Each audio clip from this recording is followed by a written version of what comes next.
Just wait a sec.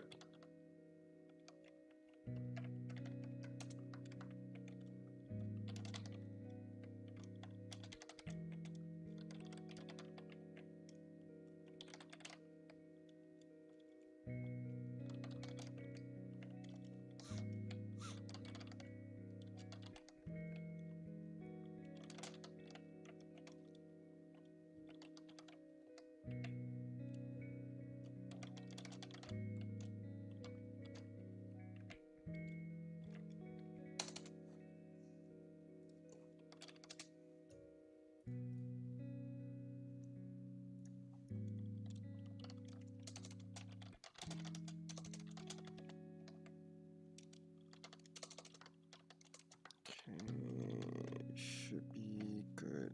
Hold on. To go.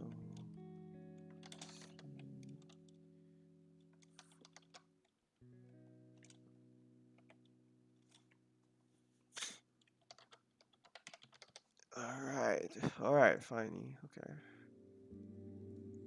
Can you guys hear me? Yeah, I did. I just announced it. Hold on. Yeah, I know. This happens every time. I just announced it. Yeah.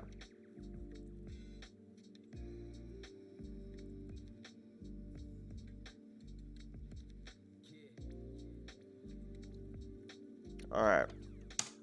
Here's the vocab list, by the way. Hold on. I mean, it's fine.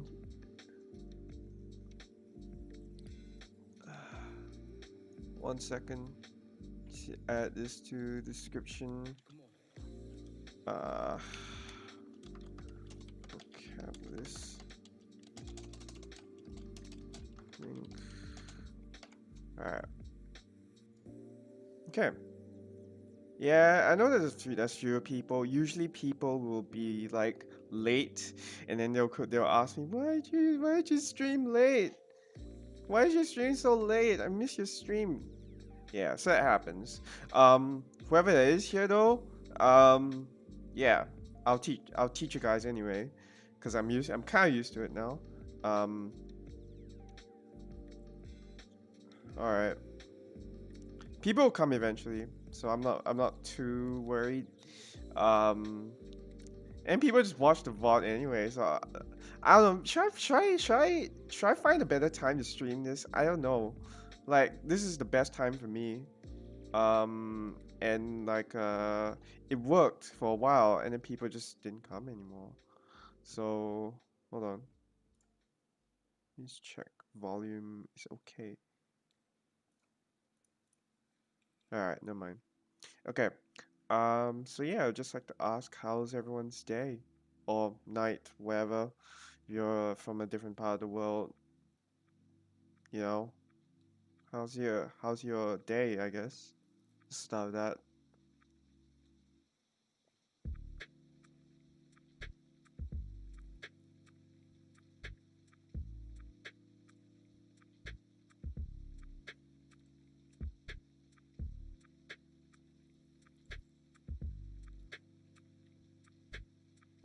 I mean, you know, like it's like to ask anyway.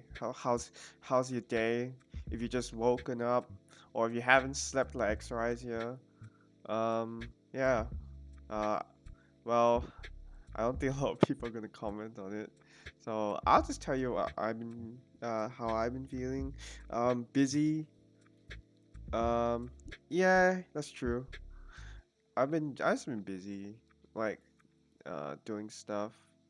Um and like taking care of things. But yeah, nothing much. Preparing. Oh yeah, I got the lesson plan for the next couple of weeks ready, so I hope everything works out for that. I mean, you know, holidivers come and go. If they're here, just enjoy them. If you're not here, well, you know, you watch past streams. If you have a backlog, it shouldn't be a problem. Okay.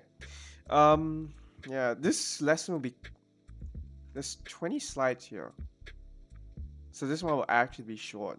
If you guys understand everything, it's probably yeah, and Gurgo meal.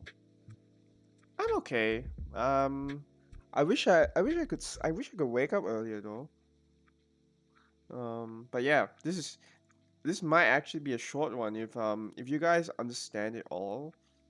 Because there's not a lot of content here. So I think you guys make it this time. Under 2 hours. Let's see. I'm pretty sure it's gonna be that way. Cause like when I looked at all the slides, I'm like, yeah, it's not gonna be long. I don't think. Yeah. Oh yeah. Um. Well, before I start, again, thank you to the Patreon sponsors. Um, there's one person that joined my Patreon recently. I forgot to put their name in here. Their name is Mia. Um, yeah, I'm sorry that you're not on here, but I saw your page your sub, and sorry that you're not on this list, but I know that you've helped, so thank you very much. Um, Polos, Megalonk, Air Zero, Deck, Goblin, Era, and Doribio. Thank you so much for the support. Um, Thank you for helping me provide me motivation to make these lessons more and more every day. There's not a week where I forget because of this and because of you guys coming to watch my stream. So thank you very much. And if you want to subscribe to my Patreon, this is the link. It will I'll put it in the description later. So if you're interested, you can go and look there. It's not in the description yet though, so I have to fill it up later. All right. So um, I'm just going to begin. Sit. Okay. Here we go. So, today it's called personal experiences. So it's a continuation. It's kind of like a four parts, the third part of the four-part series. That I started 2 weeks back. Was it 2 weeks? Yeah, 2 weeks. All right. Okay. So, um, we're like very close to the end. Uh, and so after I finish that last lesson next week, the last lesson next week, we're going to be doing a bit of application. So you guys will be using what you learned, and I will not really be teaching. And then in those weeks when I'll just be I'll just be running questions and running like material for you guys to like learn. And then if you guys like, oh, okay, I got it. Then cool. If you're having trouble, all right, we'll go back to it and we'll do it again, and we'll like review and we redo it over and over and over again. That's how it's gonna work. And after next week, I mean, I've still got a few more lessons planned, but um, yeah, after that, it's gonna be like you guys are just gonna try stuff out with what you know. So all these lessons won't go to waste. I promise that. All right. So personal experiences. So why did I name it that way? Okay. So this is what we're gonna learn, right? PTSD doggo. This is what we're gonna learn today about PTSD. All right. You guys are going to remember the um the the the stuff that you did before. Some scary, sometimes some not. So yeah. Let's uh let's see how it goes. 1 second. Okay. All right. Okay. Okay. So, hey Naiku. Oh, hey Naiku. Thank nice of you to join us. All right. Okay. Yeah, Naiku Taro is from my TL team. No. It's not Duolingo PTSD, but we can talk about it after. Okay. So the particle ga, right? Um I mentioned it very lightly before in one of the previous lessons. I can't remember which one it is, but I think it's Particles 2. Particles 2. Yeah. In Particles 2 I mentioned I did a slight mention of Hey Gregory, I did a slight mention of the reason why we use ga, and that is to specify a certain object. So like, what I mean by that is that when you use the when you use the particle ga with a certain object, it's like you're kind of like drawing arrows and pointing to it almost, and saying like this thing, and then whatever that comes after is, you know, that. Um, but yeah.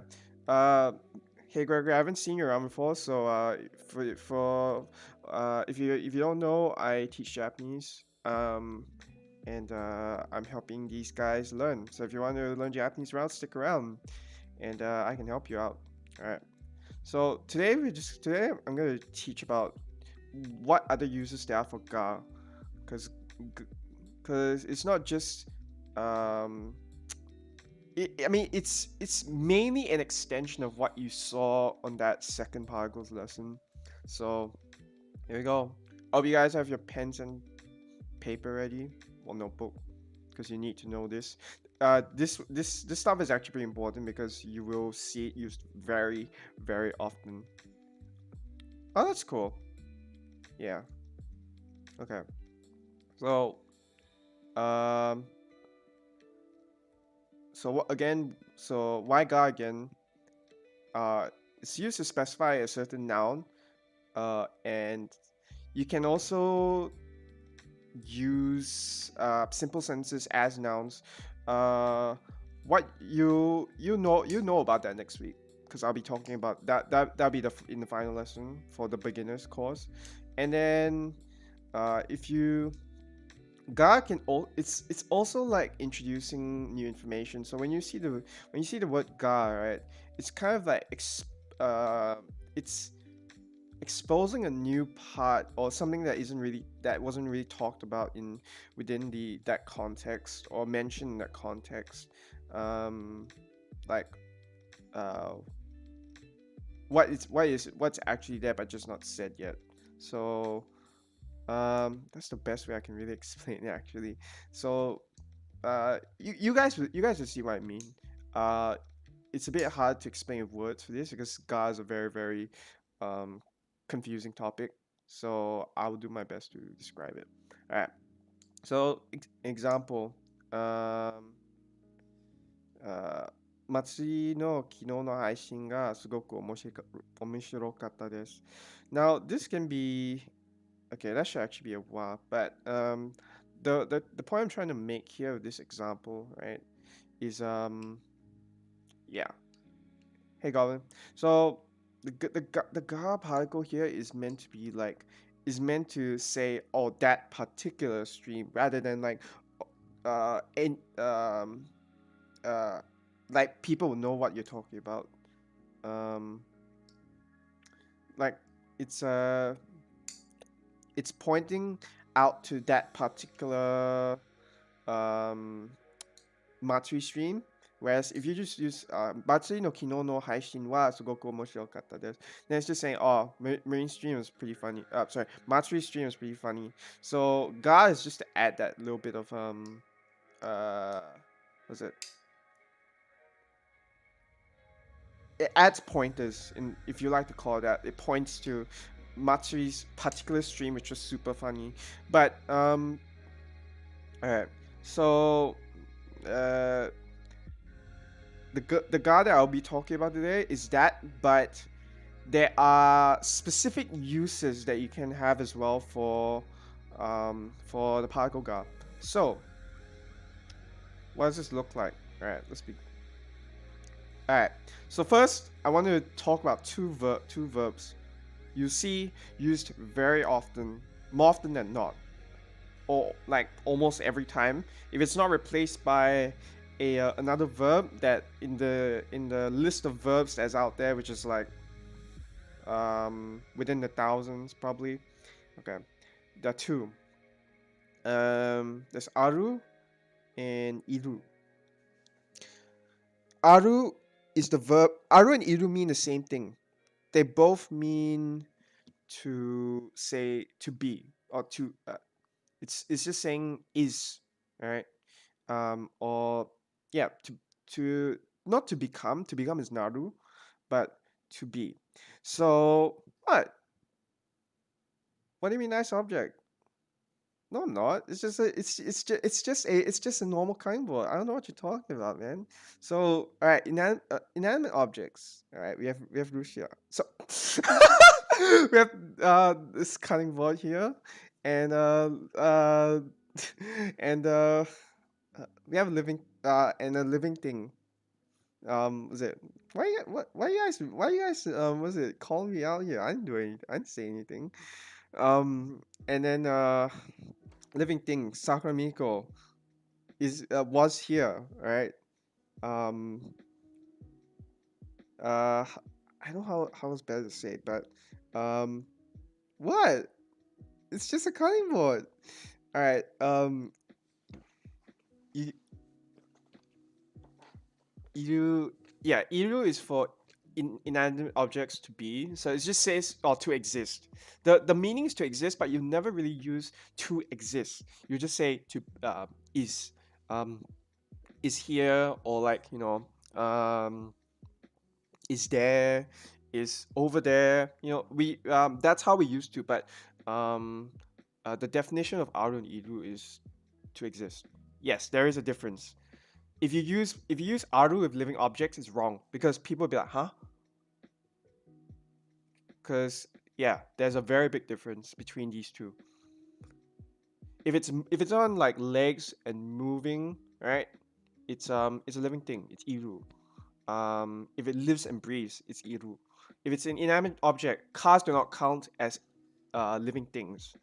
So that it's called you would use Aru for. It's not really rude. It's just that it's just not correct. Aru is used for anything that's a thing, an object. That's a pen, a computer, um, even the more abstract things like an emotion.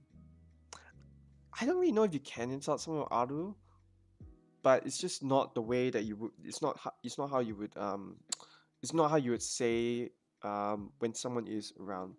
Okay, so um, here's an example. When you say there is a pen in my room, right? 私の部屋にペンがあります. So whenever you use iru or aru, you must always use the particle ni. There's no exception here because this verb doesn't involve acting on a certain object. It's just you're specifying that there's something that's there. So you would use uh 部屋にペンがあります or the location にが whatever it is があります. Same thing with water. Water is not a living thing. その建物に水があります.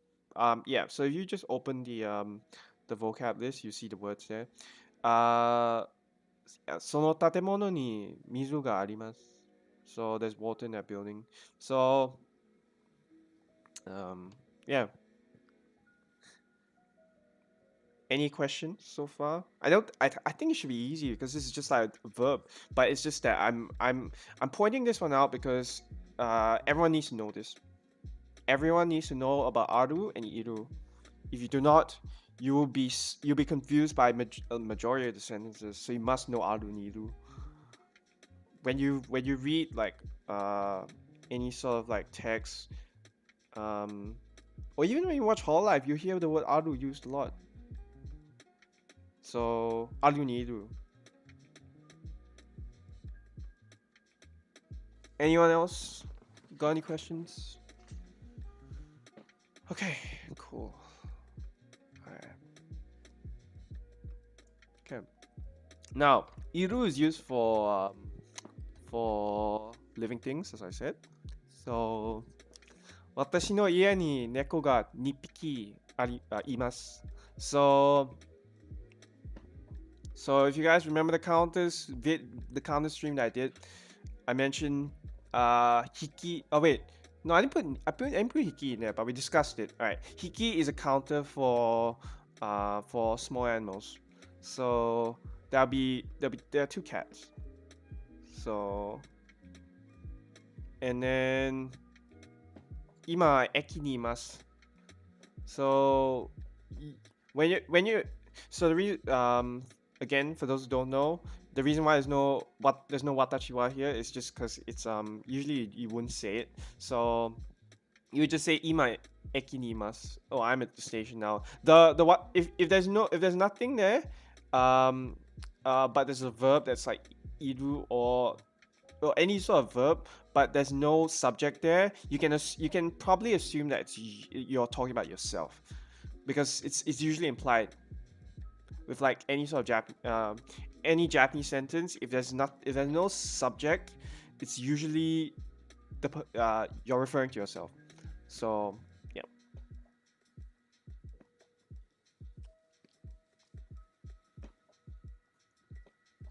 Okay.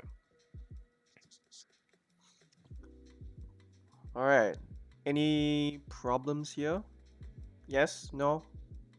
Need me to talk about anything, something? I don't know.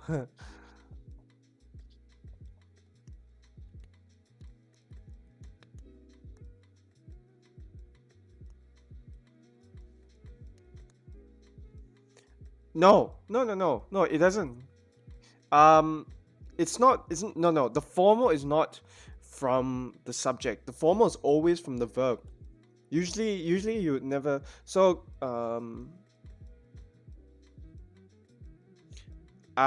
no. Usually when you're talking about someone else, you would use their name, or yeah, you use the name with the suffix. Usually, or if the if the people within the conversation, they don't know, you can use like, oh, watashi ga, and then whatever that comes after, so you specify yourself. Counters. Naiku, you should go and watch my counters stream. I talked about I talked about counters there. uh so you're asking about like the counters. So just a quick thing. Core is the counter for like a lot of objects. It's very generic. So it's not necessarily for a certain object. But it's used mainly with like a lot of when you're trying to count physical things. Yeah. So, and then hiki is for small animals. So I recommend going to my counter stream and watching that when you have the time, because then you understand what I'm talking about. All right. So this is like nothing too. I think you guys probably have seen Aru and Iru a lot in a lot of the lessons that I did before. I'm pretty sure I used a lot of this. Okay. And you can also use ga for like adjectives and sometimes even nouns. So like I mentioned, when you're trying to open up a certain part, um, again, it's used for specification. The ga particle is used for specification, but you can also you can also open up something new. I guess if someone doesn't know about something, you can kind of add that information in when you use ga. Yes, you will not use iru for that. Mechanical objects are inanimate, or they're not living. Let's do living and non-living. I think that'll be more accurate. But I say inanimate because usually when we use inanimate not with like stuff with like metal, as you say, um plastic objects, wood doesn't move. um Unless you want to classify androids as he or she, but we're not going to talk about that. That's too much of a philosophical debate, so I don't want to talk about that. That's not the point of the lesson today. Um, so you can use ga for nouns and adjectives as well. So, um, Like this, you can say Sensei wa dare desu ka? Why is it desu ka? Oh my god. Alright, that's a typo. It should be desu ka. Alright. It's incorrect. It should be des.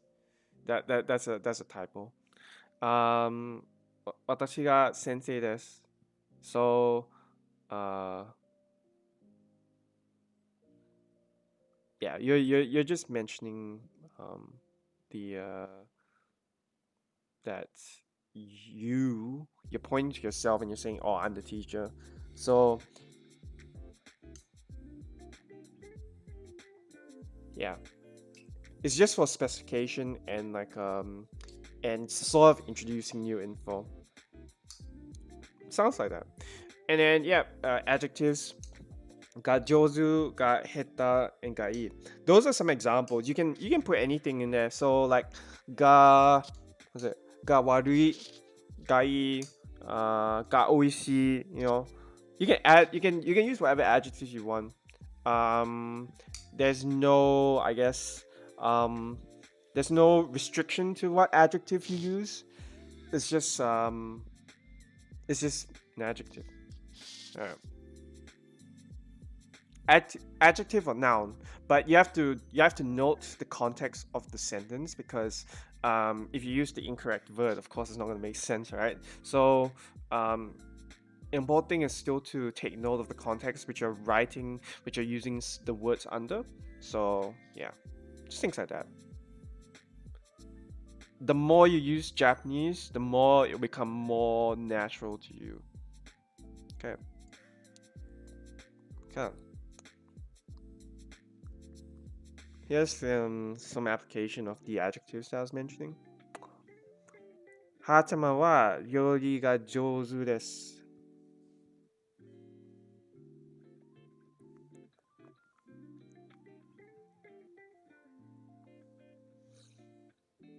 So, Hachima is good cooking. As you can see, burnt gyoza.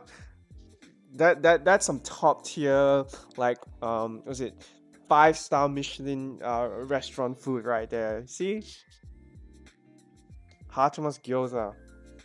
Right, go for it. Eat it. Go for it. Hachima is good cooking. Right? No, it's absolutely true, right? Hachima is good at cooking. Alright. And the second one, I put the anata no in brackets because you're not really supposed to have it there, but that's just the context. So you say, so what people actually say is just Nihongo ga jouzu desu. And you would never mention, you would never say, you would never say watashi no Nihongo ga jouzu desu. Because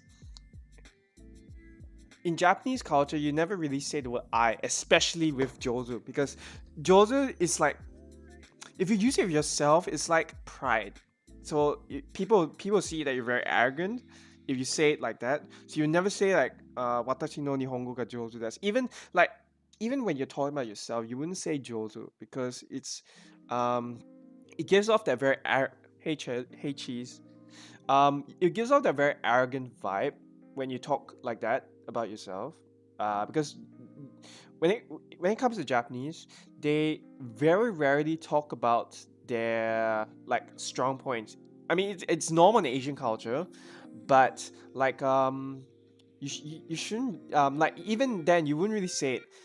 Okay, and then well, listen, Torbjorn. Here's the thing, all right? I'm gonna talk about that second example for a bit. All right, when people say Nihongo ga jozu desu ne, right? When they talk about when they say that in front of you, you're gonna want to think about it for a bit. The reason why I say that is because Japanese have this thing called honne and tatamae. The reason why I want to talk about that is because like sometimes, so I just want you guys to be aware. Don't like when you meet a Japanese person for the first time.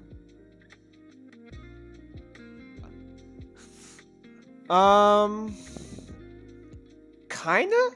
I memean, like, uh, you say waheta desu, but then the Japanese be like, no, don't worry about it. Daijoubu desu. Was it? I had done to me a lot before. All right. So the reason why I want to point this out is because when someone says to you, "Nihongo ga jouzu desu ne," right? I'm sure some of you have heard before if you've been learning Japanese for a bit, right? Hold on.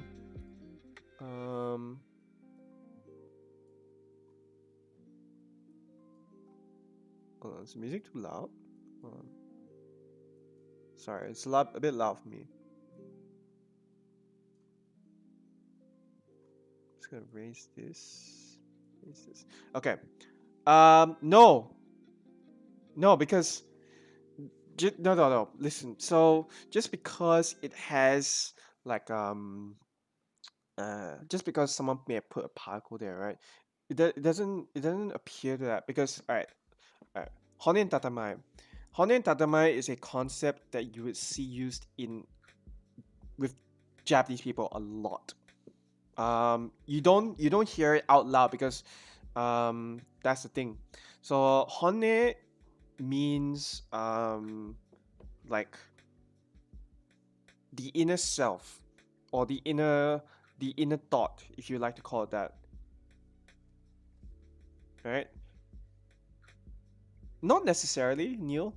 It's more of like when you're all right. When a Japanese said, okay, I'm gonna talk about my experience, right? So this lesson is about personal experience. I'll talk about my experience when I was learning Japanese. Okay, so when I heard the word "Nihongo ga jouzu desu ne," I think I was introduced a bit, like a bit. I was introduced to it, so I kind of knew it already. But like a lot of people, I think they may experience it a bit later. Like they're like excited about learning Japanese, which is not wrong. It's not wrong, but but Japanese people can be like, if especially if your Japanese is incorrect, right? Or if you can say like just few like one word, even hello, right? When you say konnichiwa to a Japanese person, like, eh, 日本語が上手、日本語が上手ですね. Right? That does not necessarily mean that your Japanese is good. It's just a way. Japanese have this habit of praising you. Like if they don't know you, they'll praise you, but it's not like real. It's just like fluff to make you. Was it? Again, as I want to say, don't blame a lot of Japanese for this. It's just in their culture. They will say it. Sometimes they may not mean it because like it happens with a lot of like when you're asking a Japanese person, all right, do you want to do this? They'll say yes, and when it comes to a day, sometimes they may not even turn up. They may just say, oh yes, and then they'll give an excuse. Um, uh, yeah, and as I said multiple times, do not blame the Japanese for this. It's just in their culture. So, and there's no reason to get mad at them either. Like if they really go through with that commitment, cool. If they don't worry about it. You know. But yeah, so they'll say like so this one it yeah, basically yes. So like they'll yeah, it's just a polite thing to do. It's not sometimes they may not even be like they may not even have like a bad intention in mind. They just that's the way they've always done things. Have a I guess some like I had I was helping out this Japanese girl with her English before. I don't know where she's gone now because like after we met up like once, she just never responded to my messages again. So like um now I don't know if this is true or not because I can't really ask her now. So I was just like, oh, I was just talk I was just like, oh, I learned Japanese for this long, and I've never stayed in Japan before. Hey Darren, but like I was just like, uh, when she told me, oh, uh, she said my name, real life. Well, 日本語が上手ですね. And I was like, yeah. And then I told her I know about the tatamae no honete. I can't remember how it went, but she's like, and she laughed because she knew it was true. But then but she's like, oh, 本当です. What was it? I can't remember what she said, but it's something like 私の言葉は、本物ですよ or something like that. Or 私は本気ですよ. So which means I'm serious, right? So I wasn't so like she was like, yeah, I'm actually serious. So sometimes people are like,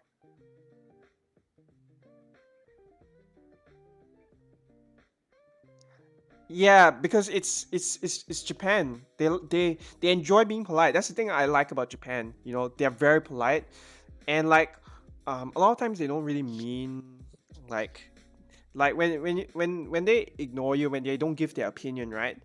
Um, you hear and see this a lot. The more you get into it, but a lot of times they don't like giving opinions, and that's to keep the peace between like people in the conversation. And like a lot of times if they sense that something's amiss, like if you're being mad or something, they'll say sorry. A lot of times they'll say sorry. So yeah, Japan's a bit, I guess, a bit. It's very different because a lot of times we like to just say stuff like, "Oh, this guy sucks," or his Japanese is so, his English is so bad," like stuff like that. We say that. Japanese, they don't say it like that. They say it like, "Oh, um, yes, it's pretty good, I guess." Now, when you hear the tone, right, you can actually you can't really tell even then. It's more of like, yeah, the best I can say is that yeah, yeah, it feels very weird. Like you expect like people, oh, okay, I want to give my opinion about this person. A lot of Japanese don't do that. They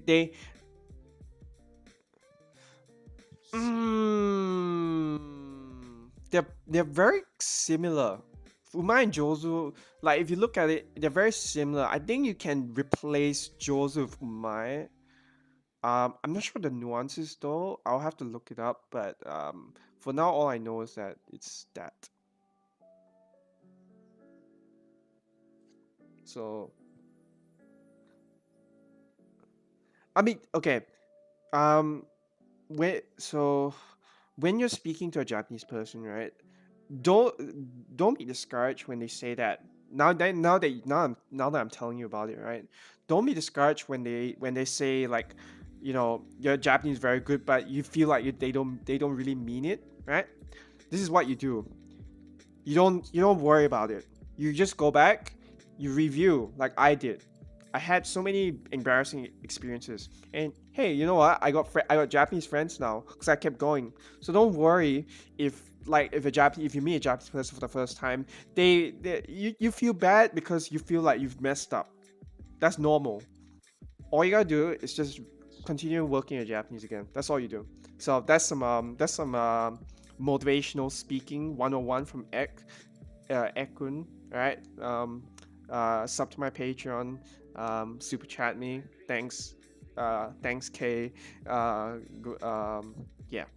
All right. So, uh, I hope you guys understand how to use. Oh wait, hold on. So ga can be used in these ways. With the verbs aru niru, and then with adjectives and nouns. All right, now let's move on to the next part. Now, past experiences. So when you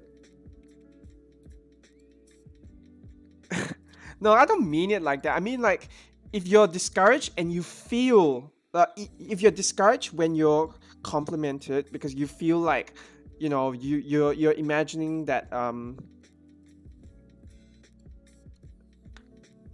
well, yeah. Obviously, you don't say yes when with Japanese people, you don't really say yes when they compliment you. It's more of like you're like, oh, thank you. You just say thank you. Do not say yes. Do not agree with it. that the protocol for Japanese speaking when someone tells you you're good, right? It's just arigato, or like you say stuff to thank them. You never try and lift yourself up with when you're talking Japanese. It's just not how the thing goes. It's just not how the speaking protocol goes. But yeah. Yeah, I'm not saying. I mean, if they in compliment you, just thank them. Like, don't say like, oh, I'm bad, or like, yeah. um, the the reason why I say it is because I thought about it and I felt like really really bad. Not when I heard about that.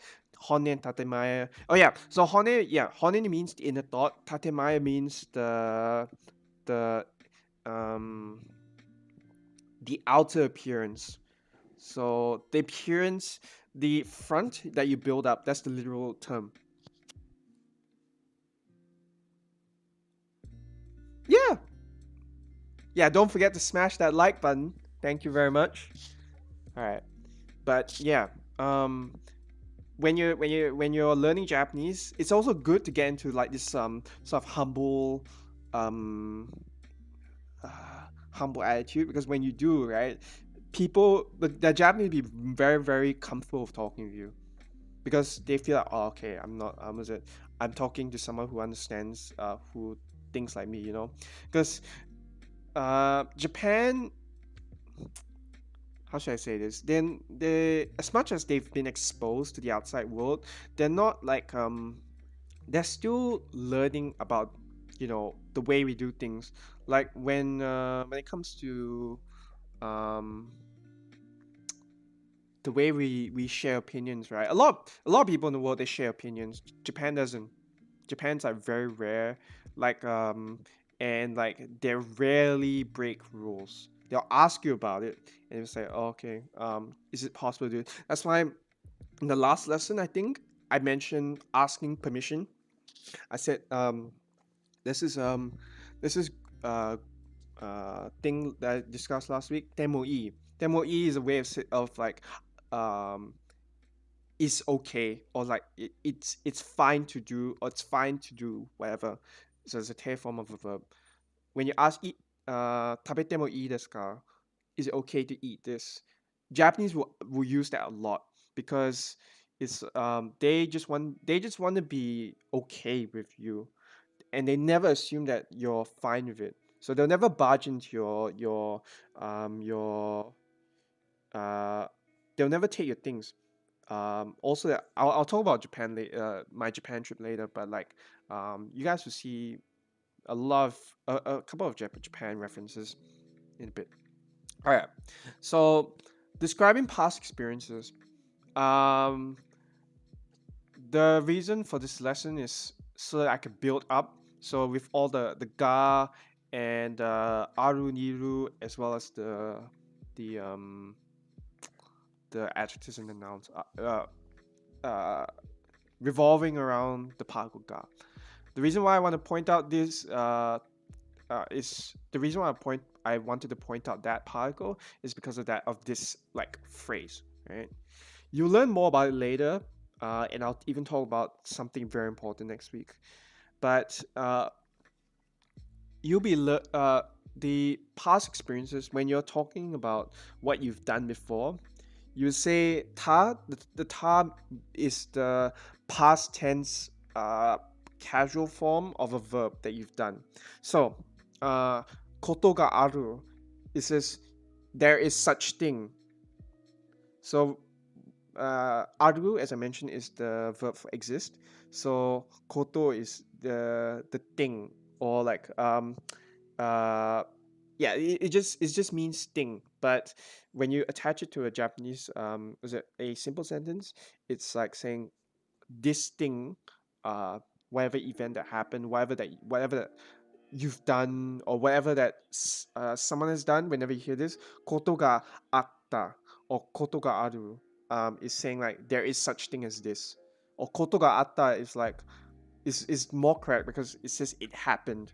Right. So let me describe it more. All right. Um so for those of you who don't know, Fubuki pulled Nagacha, and this is my experience, by the way, of pulling in gacha. I'm just gonna put it out there. Um, Gacha is very painful and it hurts. So um, it's fun when you try it, but when you feel the salt, yeah, you just you get that face. All right. Okay. So examples of koto ga aru. It just doesn't make sense, Naiku. Like one thing I mentioned to a lot of people before: do not skip on the particles unless you know it's gonna be fine. Because if you skip out on particles, right, you will get into this habit of skipping particles, and sometimes it'll not make sense, and you'll be incorrect. So don't try not to skip. Koto aru doesn't really make sense. Koto ga you never really hear koto aru. You hear koto ga aru a lot.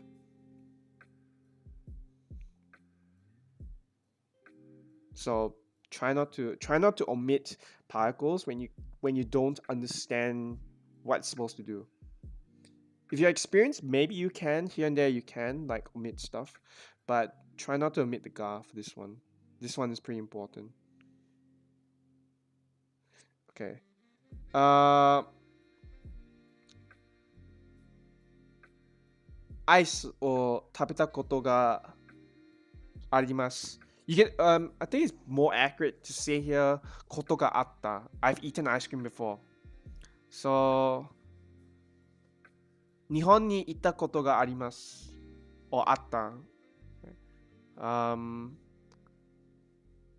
have you guys alright. Do you guys know where this place is? Trivia.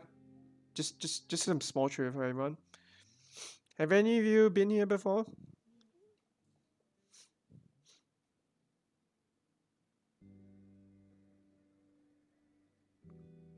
What do you mean?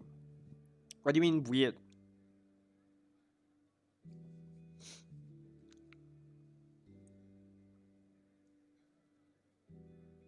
How exactly do you mean by weird?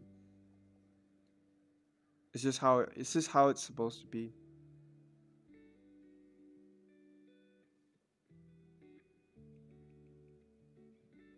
Yeah.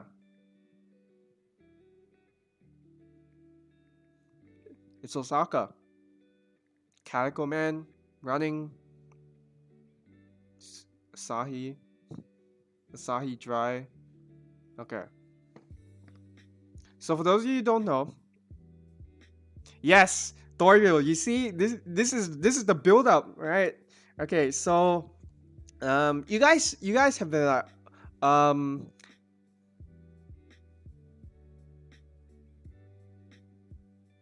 yeah, but in this one, that's just not. This is just how it is. You would say koto ga arimasu. No, it's Osaka. It's hmm,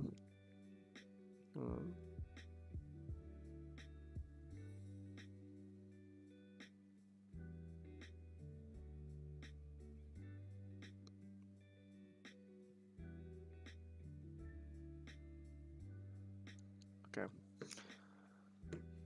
That's just how it's constructed. You would say I'll talk about this more next week. Like the very reason why it's constructed like this, but verbs are always at the end, as I mentioned in the beginning. You always put in my first grammar stream. I mentioned you always put a verb at the end of the sentence, and it's like this. And then when you want to say, yeah, it's completely flipped. You cannot like you cannot just say uh 日本に行ったあります. It just doesn't make sense because you're putting two verbs with each other. Um, but in Japanese, that's how you say it. No, this is the best way to say it. This is the best way to write it. This is the best way to say it. This is the only way to say it actually.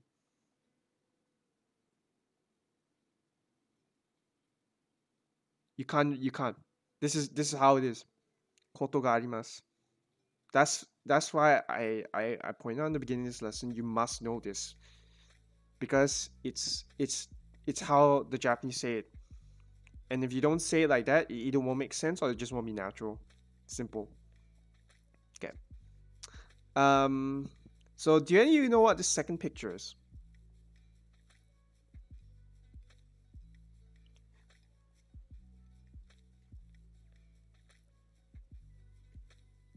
Oh, okay. I thought you were asking a question. Sorry. I yeah. I misread your. I misunderstood your meaning, but yeah. You. This is just the way you can. Was it? This is just the way to say it. Yeah. You can't just drop words randomly. Sorry, cheese. Um. Okay. For those of you who don't know, um, when it's melon pan. Yeah. It's not a loaf of bread. Um, it's it's melon pan with ice cream. Yeah, cream pan.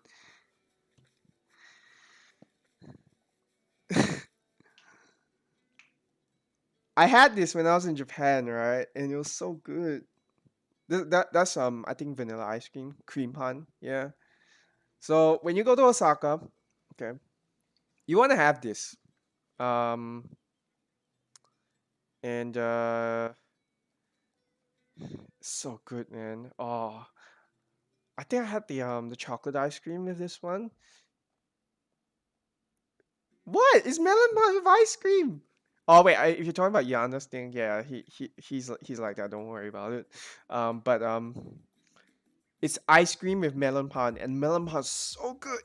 If you ever go to Japan, you must try melon pan. And if you go to Osaka, right, try um you must try this. It's called ice it's called melon pan with ice cream. Search it on Google, you'll find it. It's so good. Melon pan with ice cream. Remember this, alright? If you ever go to Osaka, you must eat melon pan with ice cream. You must go and like find that store. I think it's like yeah. If you ever go to Osaka, you must have that. Yeah, because in Osaka, ooh, I'll talk about my Osaka my Japan trip like at the end of this lesson, but it's so good, so good.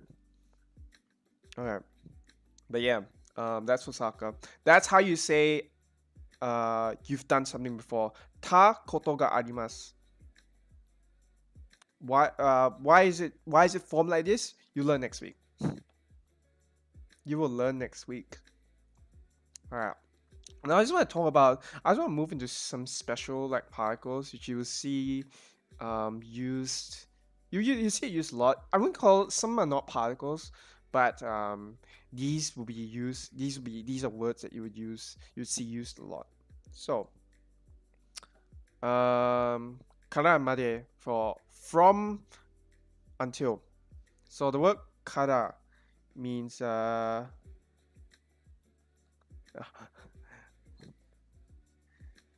you see kara means it means from. There's like multiple use for kara, and but but for now we're just gonna discuss the basics. Kara made just means from and until. That's it. You will use kara after the te form to say, so make sure you remember your te forms. This is very important. I mentioned te forms. Um, I mentioned te forms in a lesson prior, and I used te kara, which means it indicates a situation after the verb is finished. So tapete kara, after eating, and then you say what happens next, right? Time kara. So you see any examples in a minute, but when you put time behind kara, it just means from a certain time. From no, it's just kara. It's not karage. All right. If I said karage, then it'll be the chicken. the fried chicken. No, it's kara. Uh, w- uh, goji kara. Or even you can use months. 5月 kara from May. Place. Ie kara. So you can say from a certain place. And then made means until. Hey Phoenix. Um, when you say the word means the word made, right? You can pair with kara. So you say kara made. That's the pattern out there. You can even put it like you can even not have both of them. You can like I'm just but kara and made go together a lot of times.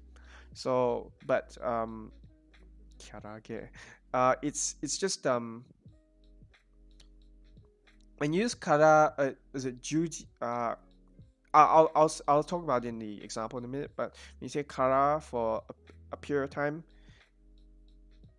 yeah, from the house to the station, yeah, that's it. And then you can also there's also a word called like was it sokomade to describe an extent. So it's like that much. Um, uh, uh, So, そこまでを望むなら, if 望む is the verb to wish, I didn't put that in the vocab list because it's not in here.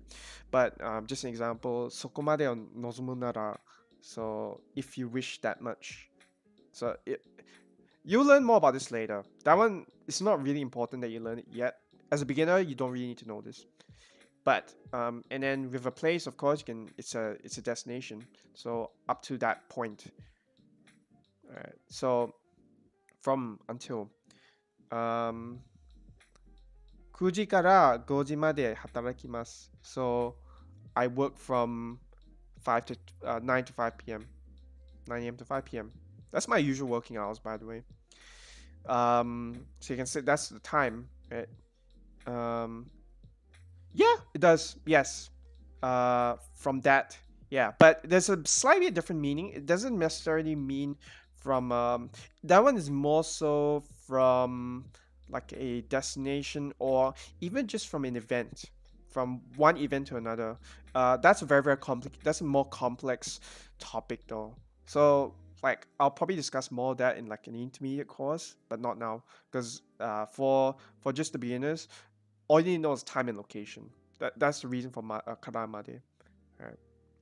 And then for 深夜 is midnight. 深夜から朝まで配信します. So I'll stream from midnight to morning, um, courtesy of Ubisoft, Ubisoft.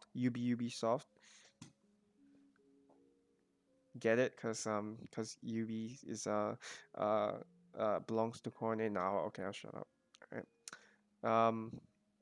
Yeah, something like that. Yeah. Okay. Um.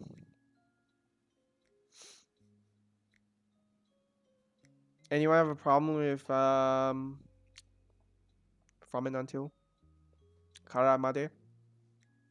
Anyone? Ask your questions, please.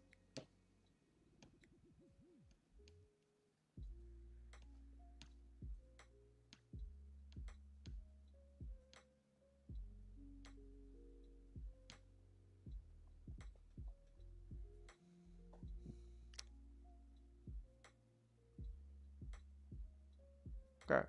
Good. Very good. Okay. Next thing. All right. And now we are before and after. Now these are not particles, really. They're pretty much words. But before and in front is my. There's also another way to pronounce it, but we'll just stick with Maya for the time being. And after and behind, if ato. Ato, the kanji for ato has two ways of saying it. The first one is ato, and then the second one is ushiro. But ushiro is more of just the positioning rather than you know um. Hold on, let me check if I'm correct. Should be ushiro.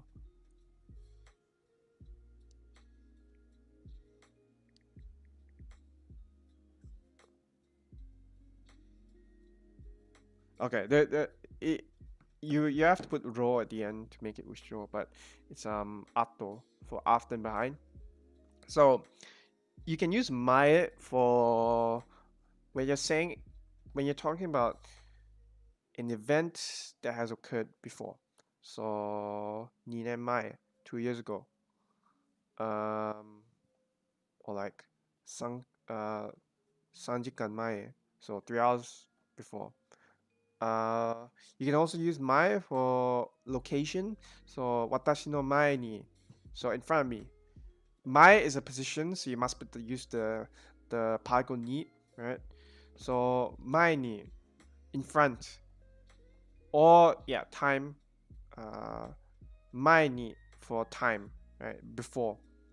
You can use ato as well for ato there, so later. But mai I think is used a lot more than ato because mai a lot of times you talk about when you talk about what happened before, you use mai ni with the particle ni, and then the position of an object behind a subject, or like you know something that's behind you. You say watashi no ato, kare no ato. All right. So what does this look like in an example, right? で、私の家の前に本屋があります。So in front of there's a bookstore in front of my house. So this one is um, uh, the positional way of writing my, right? And then in terms of time, 彼は yeah, 前に yeah, 彼は2年 You would usually say 2년前に. You wouldn't put the no here. I just put the no just to give it just to give it a bit of context. But you never really say 2년の前に. You just say 2년前に. So you skip out the no. So in that case, avoiding the particle is okay because it's like it's applied already. People know. ヨーロッパに行きました. He went to Europe 2 years ago. This should actually be called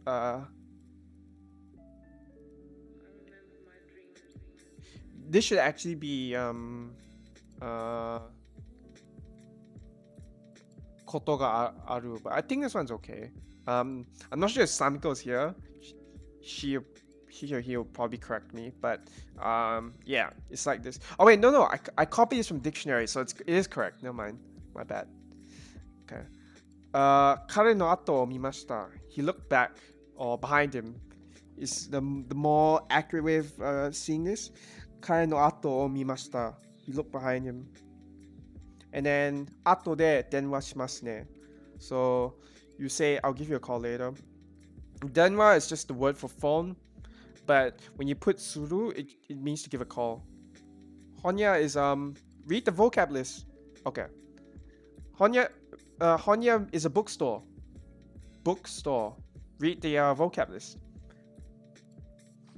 Kinokuniya is a famous bookstore in Japan. There's also Kinokuniya's in like other places as well. Singapore, Sydney. Here, the place where I'm at has it. It's in the city, but it's here. So, but yeah.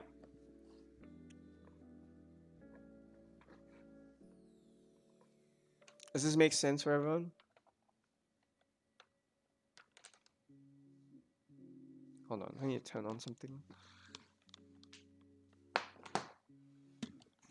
Alright, oh good.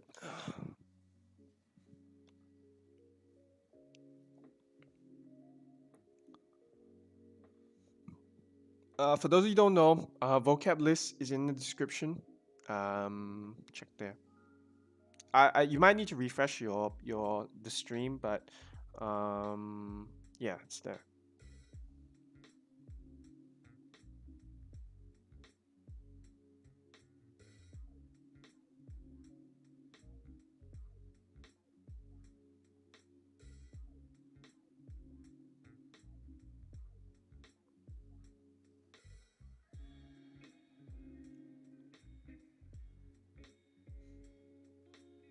I think it's more the ya because it's not the ya, it's just the ya because ya is yeah, I believe it's the kanji for store. So yeah. It's anyone have any problem with this? I don't think it should be hard. That's why I said this is gonna be a very short lesson. Because that's it. That's all I got today. We are only 1 hour and 60 minutes in. So it's not cat, alright? Yeah. Okay.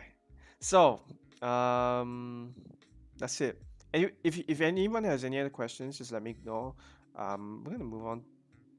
Hey, tired. It's room, but Honya means bookstore. Okay. So, oh yeah, hey Ty, nice you to join my stream. Welcome to my Japanese lesson stream. Hey Nuclear. Oh, I will get to that Nuclear. That's a very big topic. Neko Yanke. That's a bit of a thing. Panya. Nah, it's just a ya. Because Hon it's actually Hon. Panya is bread store because the word pan means bread. The word hon means book.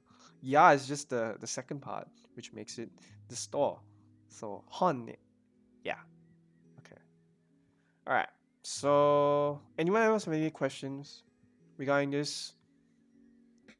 If it's about vocab, we can talk about it later. But I just want to know if people understand the position the use of mae and ato. There's more to it. Like you have to like actually use the words for it to make sense. But just think about ato um, as position and time.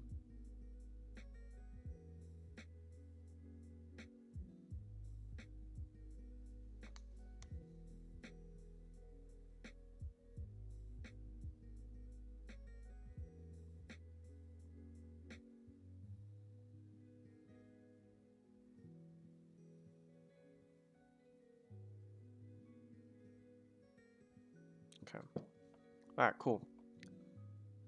Um, I'm just gonna move to the questions because it's quiz time. As I said, this is a very short lesson because there's not much. And I said if you guys understood the stuff that I was gonna say, you guys would not have any problems. Like we'll finish this in less than 2 hours, and I'll talk about my experiences once we're done. Okay, so try. Okay, from now on, I'm gonna do this more often than not, so I can train you guys on how to use the dictionary. Alright, I want you guys to make sentences from the following English. Use a dictionary. This is now just like I'm just gonna put it out there, and I'll give the answers later. But I want you guys to use a dictionary. Go for it. Wait, let me take out a stopwatch.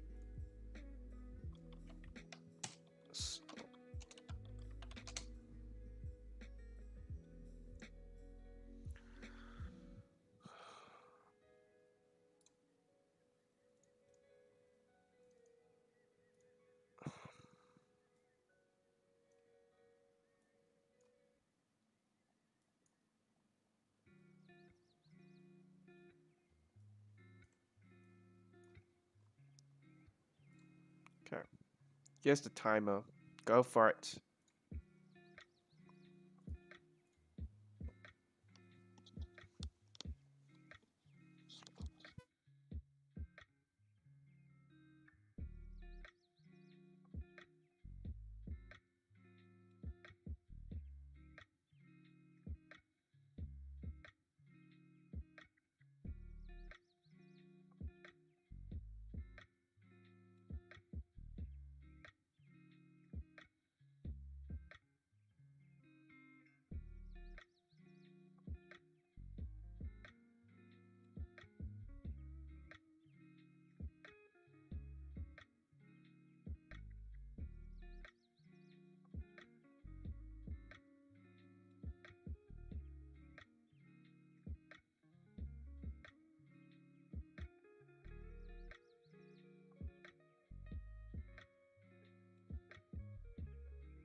Let's try it. I'll give you guys will see the answers in a bit.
Yeah, sorry if I'm not saying anything. I'm just gonna let you guys try and focus and get this done first. We can talk. We can talk lots later, because I'm like really early on time. So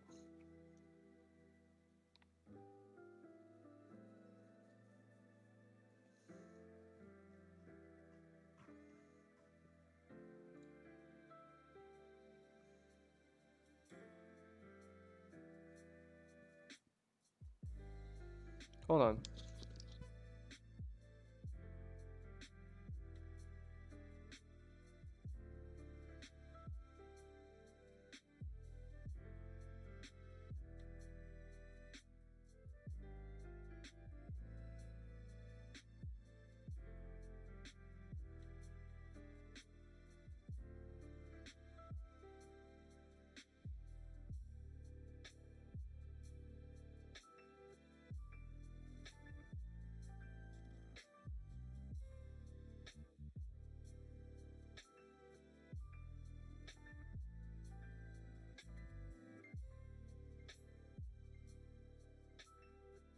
Yes, it is Kevin. Welcome.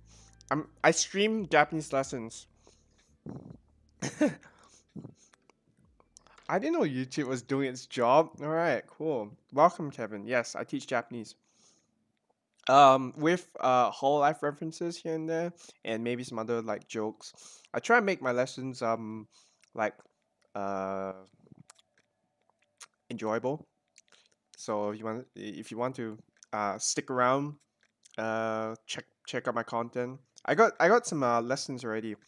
I streamed those like since July. I took a break within September, but there's a lot of stuff. So check it out. I think majority of the people here who like hey Eminem who have like learned Japanese from straight from my stream, they've learned it for the first time, or like oh they really learned it now, right? They can say it's good. You can ask them. So I don't feel like I'm in a position to give feedback from my own streams. I'd rather the audience or the people learning, they describe their experience. So yeah, we're just doing quiz now. It's like the end of the lesson already. So Kevin, I suggest yeah, okay, good. So what I suggest you do if you're new to Japanese, check out the playlist on my channel because I made a beginners Japanese playlist. If you're gonna watch that, if you find the first few lessons very very dull, I apologize because that's it was the best I could do at the time. just because I didn't know about the music stuff. I didn't know that people like listening to music, which you can hear now, right? It's music. But when I started, I didn't put any music on my stream because I just didn't think about it too much. So the first few streams are gonna be quiet. So yeah, just letting you know. But if you want to stay here, stick around. I'll help you out. Any questions you have, as a beginner, I can help you out. Or if you're experienced, just stick around and correct me. Reinforce your own learning. Having both experienced people and people that are learning helps because then I can know whether what I'm teaching is correct or not.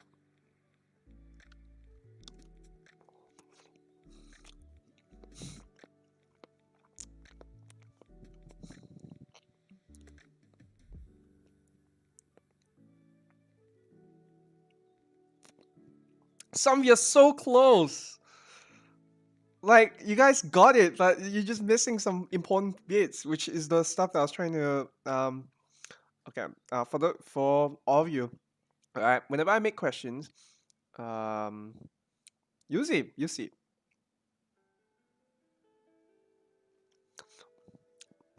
Samiko, up,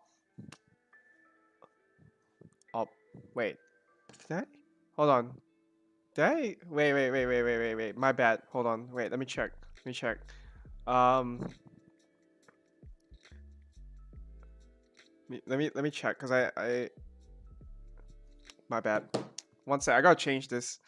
Oh God. Oh, this is bad. Sorry, guys.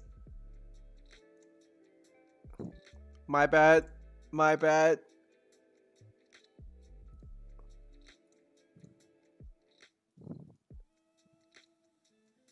My bad. Okay.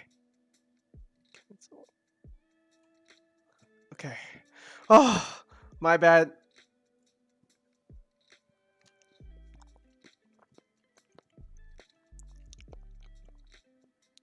Yeah, real Kusa moment. Oh shit. No, it's baseball.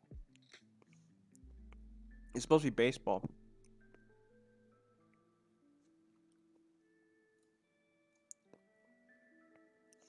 Shh. No one's meant to see that. No one's meant to see that.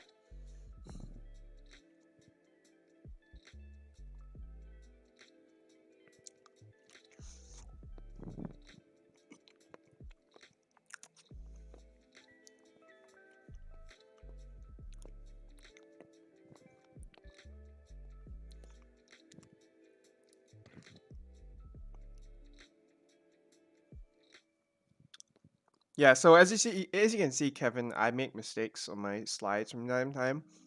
It happens. Okay. Okay. Alright. So here we go. It's supposed to be Yaku because it's meant to be baseball. I messed up that one. It's baseball.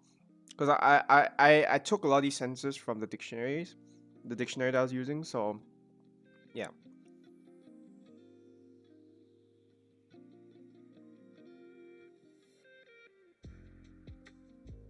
So, the first one is: have you ever played baseball before? Not basketball, baseball. Have you ever played baseball before? So, 野球をしたことがありますか? Yeah, I changed it. I just changed it. So I changed to baseball. Yeah, it's 野球. Alright. Japan loves baseball, especially Osaka. They're really into it. We'll talk about baseball in Osaka in a bit.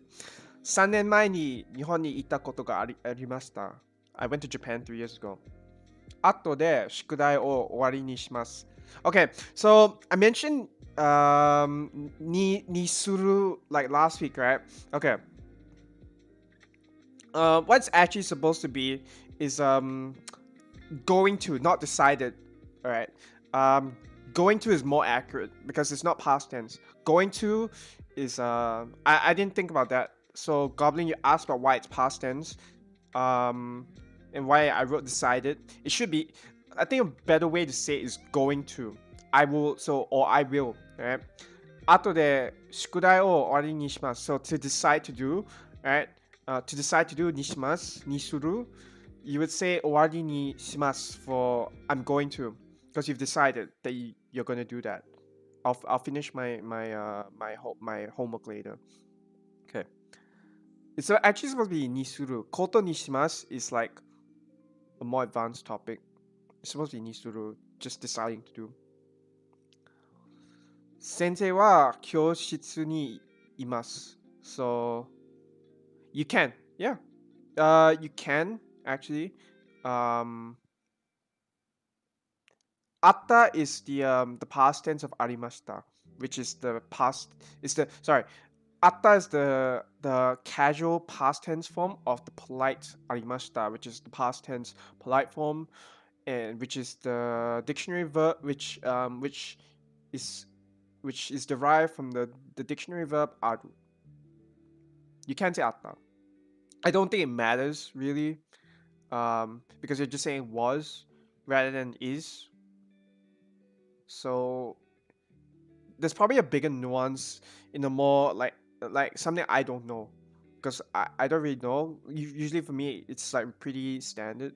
So like I think you can use both. I use atta a lot. Koto ga atta. Whenever I talk to a Japanese person, I'm like, oh, Nihon ni ita koto ga atta. So just to say I've been to Japan before. I don't think it really matters. If anyone wants to correct me on that, you can. But yeah, I've never had a problem with that. Okay. And then sensei wa kyoshitsu ni imasu. Kyoshitsu meaning a classroom. Imasu coming from the verb iru, to be, to exist, really. Mori no naka ni kuma ga imasu. Yeah, so a lot of you got that correct. And then the sixth question, I don't know why'd you guys get it wrong? It was like one of the last couple of slides. Watashi no ie no mae ni komi ni ga arimasu. So you guys forgot the mae ni. I was like, bruh, why'd you guys forget? I just taught it 5-10 minutes ago. Mae ni. So yeah, that's it.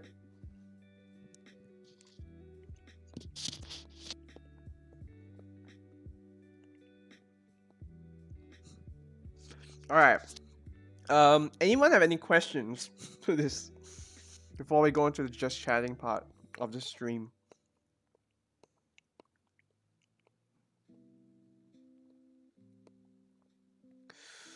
Ooh.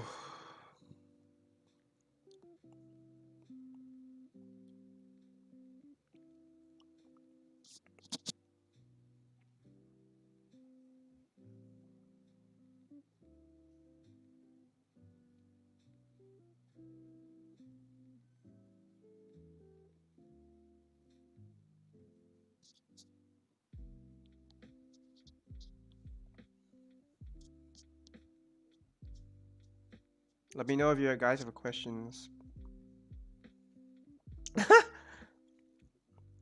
Okay. That's true. All right, I might have gone a bit. There, Gregory, if you're a beginner, I suggest not to touch that yet. Hey, Umakara, Kalka. Sorry. Oh, okay. You're new to my chat. You're new to my stream. Welcome. All right. So this is only for the people who have been here for my stream since the start of the who have been here since the start of my stream. So welcome. I teach Japanese, and I'm teaching about personal experiences today. I'm teaching some grammar, along with some vocab. Like there's some vocab there. But yeah, I teach Japanese. I'm trying to. So there's another guy called Kevin. He's new too. But yeah, welcome to my stream. Hope you can stick around.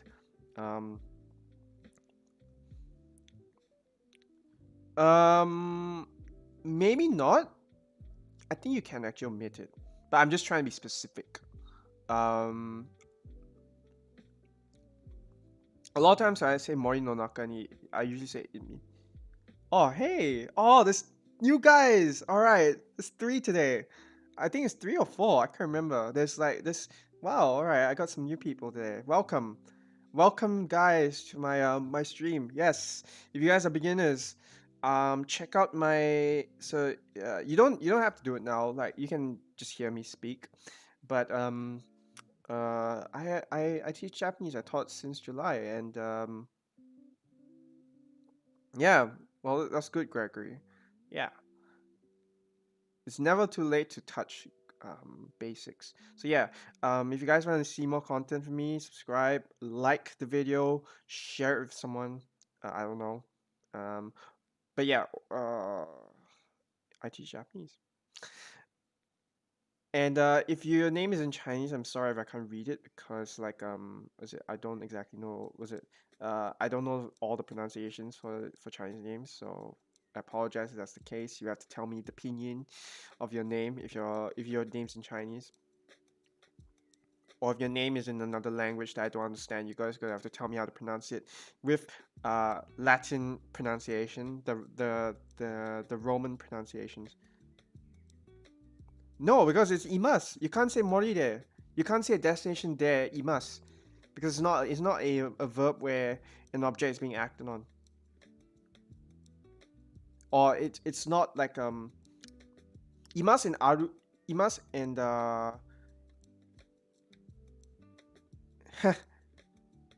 yes. It's in Japanese. Okay, sorry. I thought it's in Chinese. There's a few people here who are actually uh they come with Chinese names, so I don't know. Where Uehara Minori. Oh, okay. Thank you. Thank you for letting me know. I apologize. Are you Japanese though? It's okay. Just watch my stream anyway, and if you have questions, ask it the best way you can. I will help you. I'll help like I'll help you understand, even if it's not, even if you're not, if you're, there are a lot of people here. There's people here from Spain and actually South America, who, okay, you're not, okay, you're just that's your name, all right. But yeah, if even if you don't really speak good English, it's okay, because I've taught South Americans before. I've taught Europeans before. There's some people here that speak Spanish, so you can ask them if there's something you don't understand. I don't mind it. Like you can speak in another language. Um, uh, just I mean like try not to be mean. If it's something about me, just try not to be mean, please. But yeah, yeah, yeah, Latin. Is that South America? Yeah. See, you have people here that speak a language other than English, so you're fine. You'll be fine. Anyone else here who speaks was it the same language as Carl Kalka? Just help him out. But yeah, um, I teach Japanese. Um, yeah. Anyone have any other questions? Those that have been here, those that who just arrived, don't worry about it. Um, but yeah. Anyone have questions?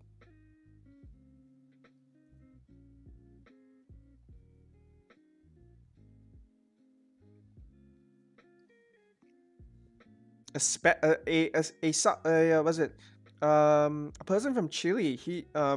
For those of you who don't know, for those of you who know Chronicle, he is the one um who recommended my channel to a lot of people, and he's from Chile.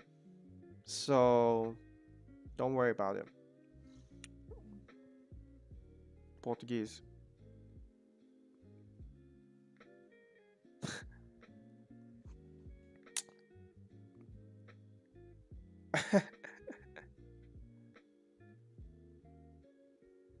So yeah, you have a lot of people here that can help. So don't worry about it.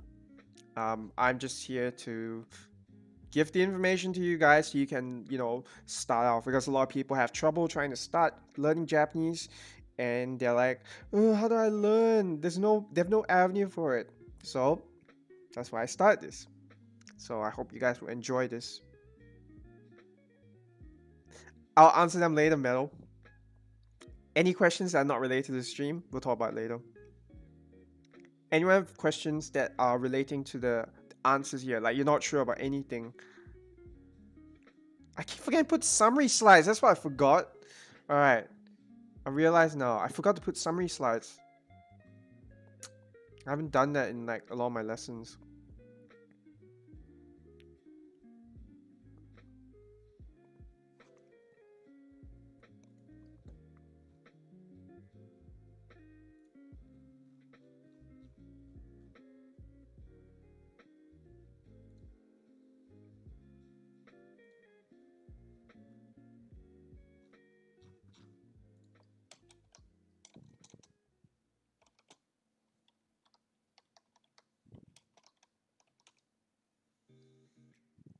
Okay. Um, if no one has any questions, I'm gonna move to the just chatting stream, and you guys can ask me whatever you want, like after 1-2 minutes. Ask away.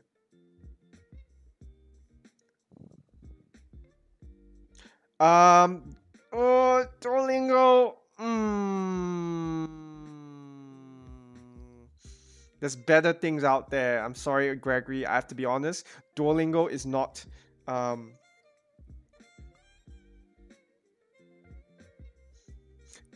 Actually, that's okay as well, Goblin. Remember how I mentioned in the first lesson? It's just a positioning. It's not that. It's not that off. It's still kind of correct. It's still kind of correct because the particles mention what the words are for. In English, you can't do that because in English we have you would position the words in a specific way, whereas in Japanese you don't really. It's not that inflexible. You can kind of move things around. Your answer is still correct, actually. It's not wrong. It may give off a slightly different like meaning, but you understand mostly. Yes. Memorize is better. Duolingo instead of Duolingo. Yeah, I would not. I would not use Duolingo for Japanese. Um, Even then, you can make other things better. I never use Duolingo ever in my Japanese learning. And there's a guy that was here prior, and he left now. I think he went to sleep. But he would say he never had a good experience with Duolingo, and he hated learning Japanese because of that. So there's other things that's better. Um, like people say, all right, try Duolingo. It's fine if you want to learn hiragana and katakana. It's okay. After that, do not rely on it because I'm telling you for your sake. I'm not telling you for mine. I'm not trying to be elitist or anything, but it's like when you learn with Duolingo, it's not the best. So, Bumpo. Oh, okay. I'll look at it as well. But yeah.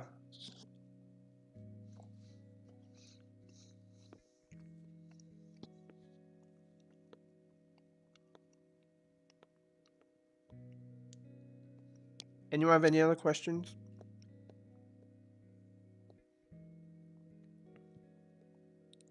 But yeah, I had a guy who a student.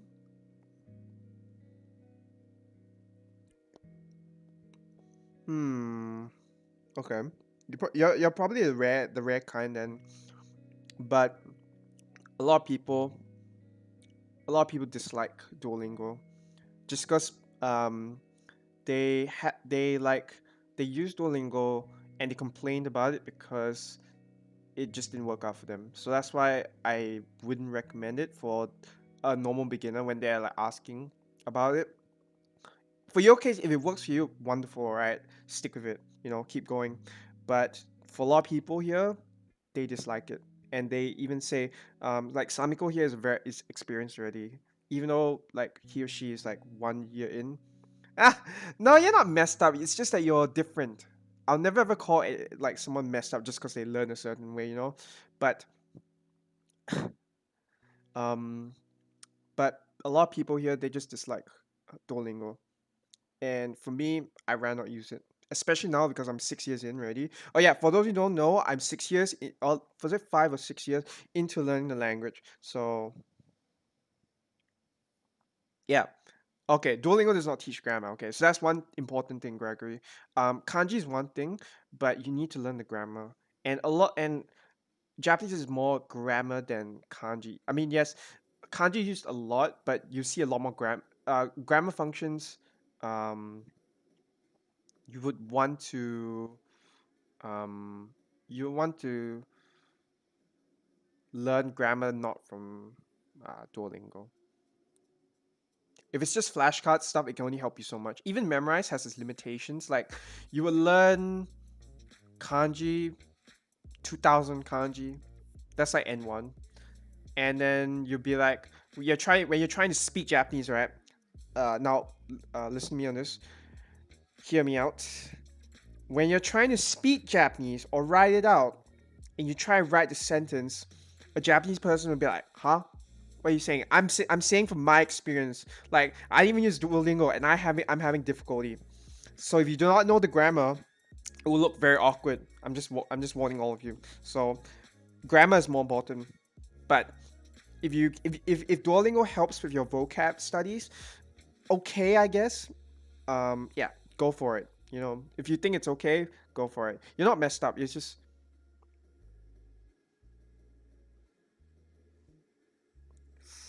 um memorization is not enough. Like memorization is one thing. Needing to understand the grammar, um, all these I I don't know about lingo dear because that one seems pretty how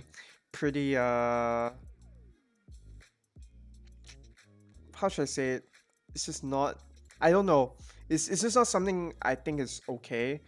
Because a lot of apps out there they teach you vocab and like you can't was it with Japanese is a bit different because you can't just put like vocab, stick it together and then make that oh good night Gordon. You can't just like stick like vocab together and make a sentence out of it. You need particles and like yeah. Um I mean like whatever ways that suits you. I'm not against you if you use Duolingo. I just don't like the app myself included along the other people here. I just don't like it. But if you like it and if it works for you, good.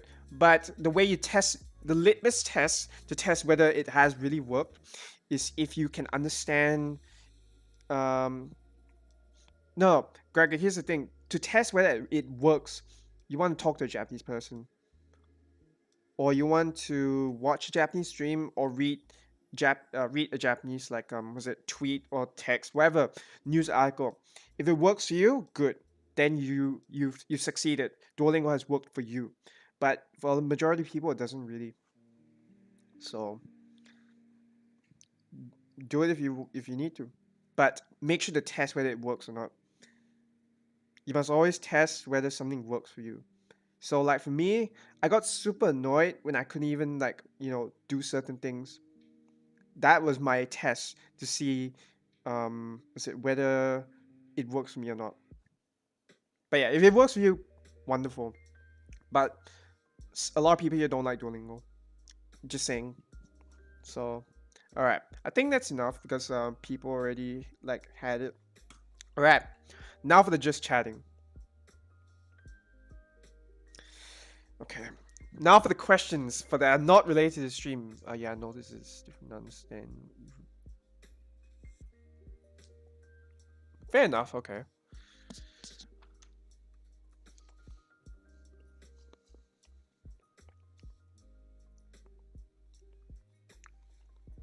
I mean, like, if you want to be passive, it's okay, but your learning will be very slow.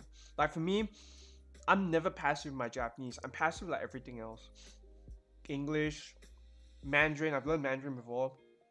Um, Stuff like that. I'm passive with that, but I cannot be with Japanese because every time, like, I've had many instances where I thought I was doing fine. When I talked to a Japanese person, I got it wrong, and it was like, and they're like, huh? What are you saying? So you're gonna have to be a bit more aggressive when you're learning, and you're gonna need to like pick up a lot of more stuff. Time dedication is very important for this. So if you don't feel like you can, um, then I don't know if Japanese is really for you. Just being honest. But yeah, you're gonna need to, because Japanese is very different from a lot of other languages. It's similar to some Asian ones like Mandarin, maybe Korean, but it's different from a lot of languages. I think a lot of the European languages have a very similar like grammar and syntax to English, because Latin. And then like German stuff is like similar to. Yeah, because English you can hear it everywhere. English is used everywhere, so it's not a problem. You can go anywhere and search up English, and you'll find it. But and like it's easy to practice English. With Japanese, however, that's a rare one. Or it's like it's hard to talk Japanese with a normal person. You literally need to have exposure to Japan. That's just how it is. Hold on one second.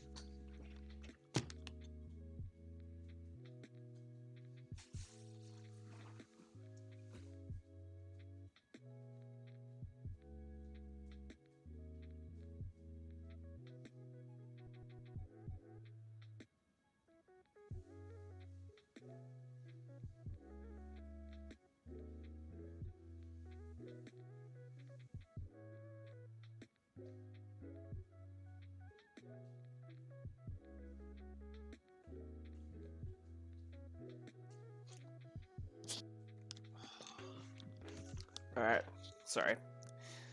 Okay, so you guys, okay, yeah,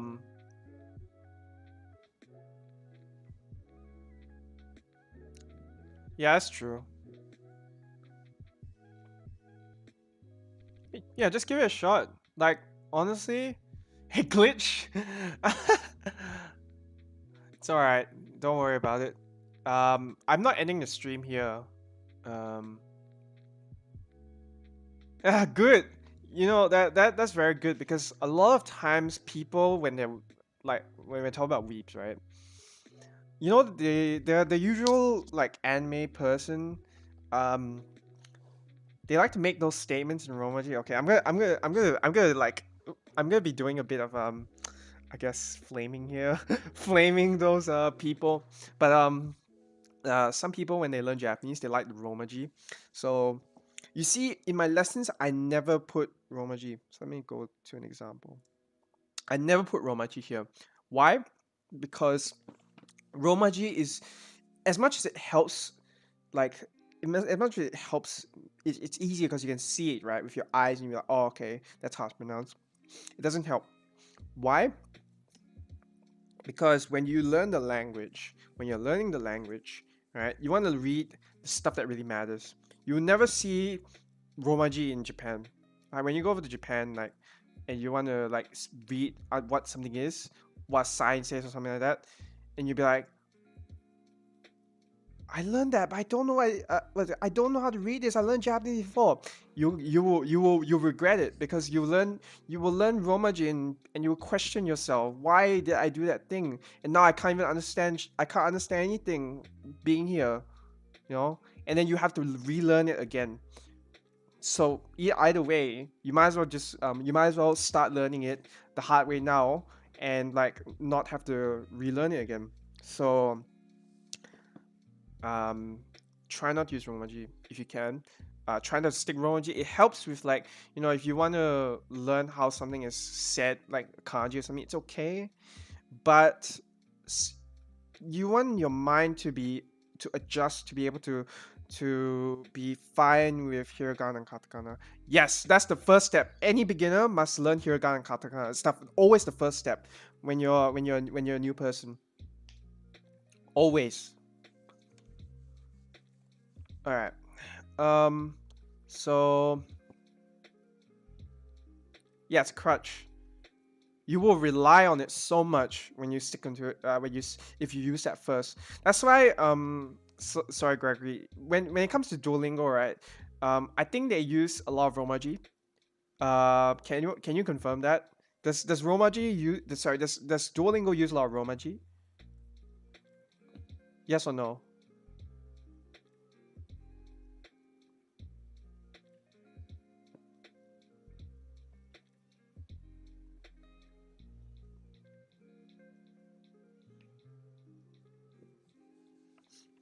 Because that's what I believe it is. I need to go and I'll go and take a look at Duolingo. I don't know, you know, if it if that's the case, then you know, okay. If it doesn't, all right. I don't think it's Romaji. All right, fair enough. All right, okay. They do metal? You sure?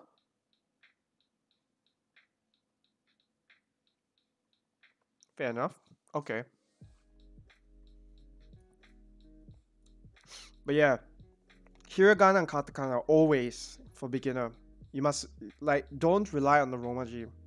I'm telling this to everyone who's here. If you're a beginner here and you're learning Japanese for the first time, do not like. I know it's painful, it hurts, but the best way to learn is to actually learn the language itself. Don't try not to have, try not to give yourself so many crutches because as you go, you start like your habits will form in your brain.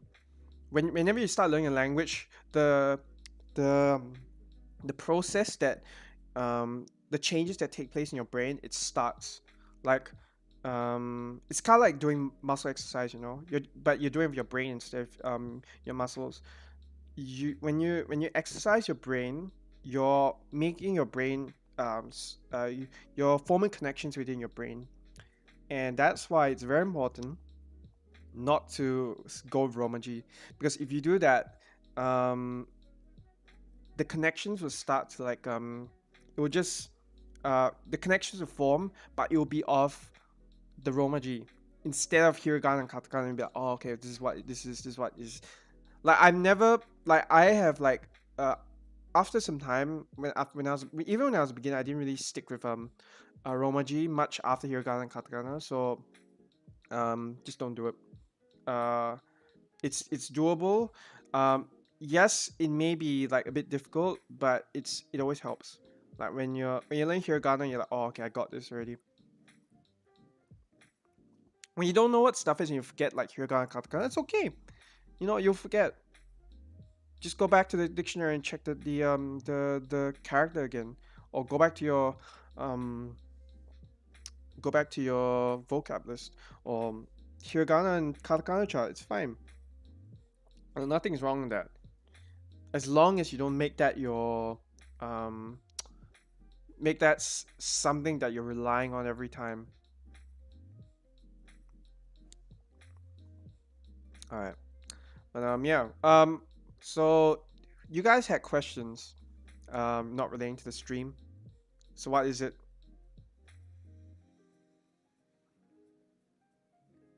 I guess I just don't know what that is, Gregory. I learned whatever that I learned. I used whatever materials that I was given. Even though I'm not perfect, I'm not the best. I'm saying it right now, I'm not the best because there are people here. Do you guys have the money? That's the thing. You guys want to go on a field trip? You guys have the money. So I have it because like I've been working.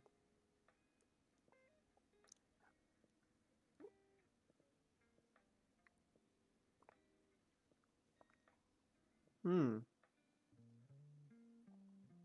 Oh, okay, I see. I mean, memorize does that actually. Like I think you can use that. That's sort of like method to learn. That's fine. I'm not saying it's wrong. If you can learn that way, it's like perfectly fine. But for me, I prefer just to boot once a week. Check my past streams. You'll see, it's usually around this time that I stream. Yeah, on this day. Uh, my time zone is AEDT. So I stream from Australia. Exactly. So if you want the field trip, money, I can't pay for you guys, man. It's too much for me. I can um I suppose I can like I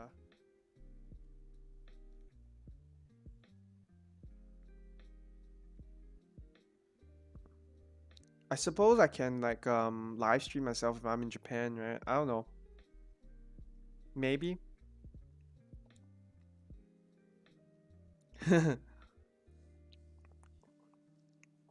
No, don't ask me. I don't have that money. I'm struggling here, man. Yeah, writing's good as well. Writing's another good way to like learn kanji. You see, there are people here with all sorts of learning, like ways of learning. Some people like this way, some people like that way. You know, that's why people pop my stream instead of like studying by themselves. Whereas for me, like I'm a bit more picky, but I prefer to give this out because some people like this way of teaching. Like me like putting up memes, me sharing stuff, me talking, stuff like that. People enjoy that, and that got them to. I could become a vlogger, but I need to find my a way to live there first. You know.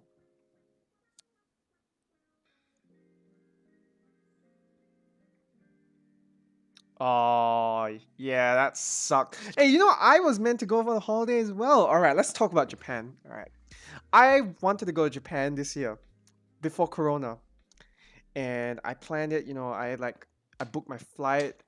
I was all right. All right. Time for me to rant. All right. I wanted to go to Japan in April this year, and my flights planned, Airbnb plan. I had my like itinerary. I even told friends, "Oh, I'm gonna go to Japan." Right.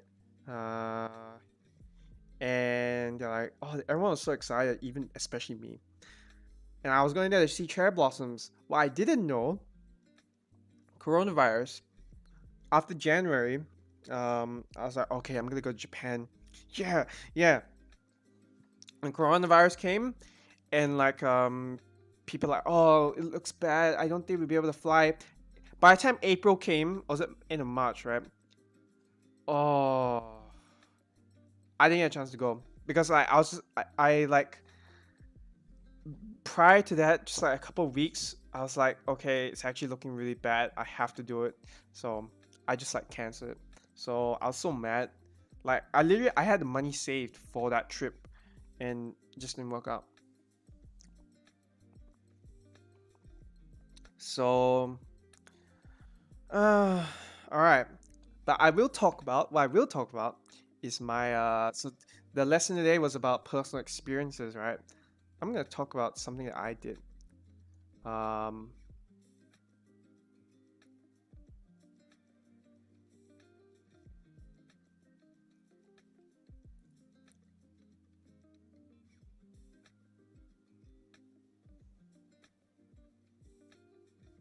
all right.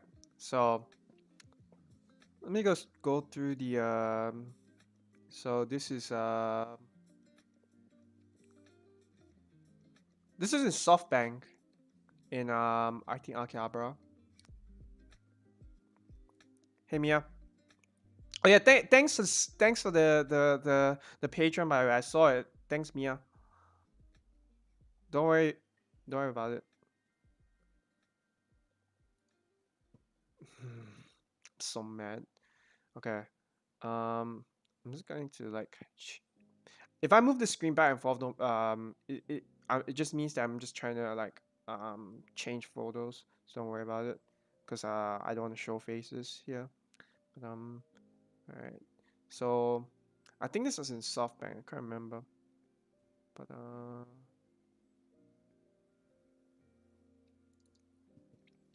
this is yakitori. I think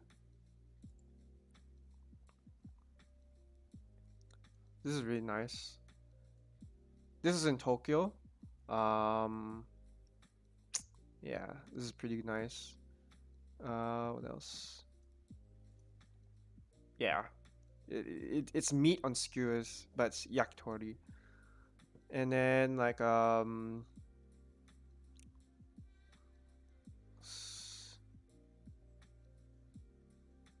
second. This picture. Okay, I know this is flipped. Let me try to rotate this. Rotate. Yeah, it's meant to be taken like this. So this is Akiba Station. So that's where Akihabara is. This is in Tokyo. Um, yeah, yakitori is amazing. It was small though. The portions were not big. I eat a lot. Like whenever it's come to like tasty food like that, I eat a lot. This is in Tokyo, Akiba. Uh, this place was nice. There's a lot of stuff here, and like in Tokyo, it's pretty crowded. All right, let's move down the list. There's no one here that's uh this is just me taking a picture of like Sega Cafe. In there is the arcade. So I went there. I went in there.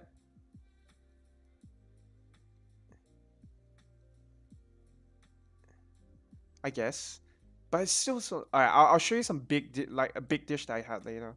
But this is Sega Cafe. In there is a lot of arcades there. I play a lot of arcade stuff, especially Wangan Midnight. For those of you who've been to who've played the arcade before, the racing game Wangan Midnight, I played that a lot. Alright. In Japan, they also have PS Vita. So for those of you who don't know, in Japan, in in Japan, they really enjoy their consoles. Like you see here, PSP games, you don't see that anymore. I'll get to the big food stuff in Osaka. You guys will see it. But uh, in this Japan loves their consoles. All the PlayStation stuff you may not be able to get here, but you'll be able to get lots of it here in Japan.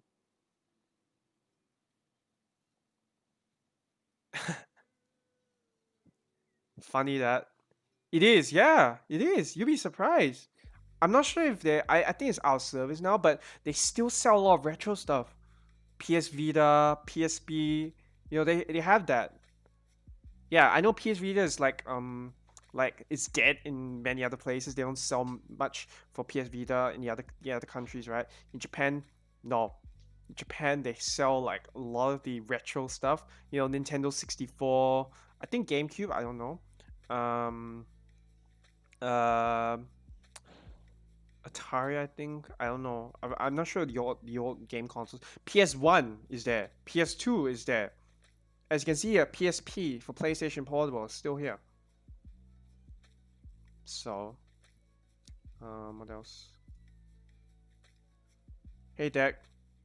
Nice of you to join us. Yeah, it was a pretty short one.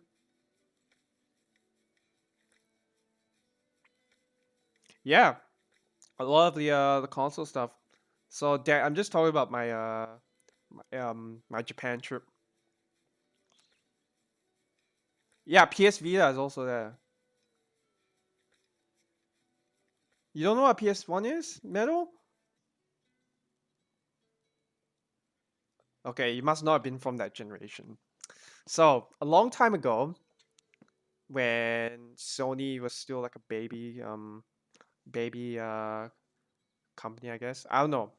There was this thing called the PS1, the PlayStation 1, and it had so many good games. Um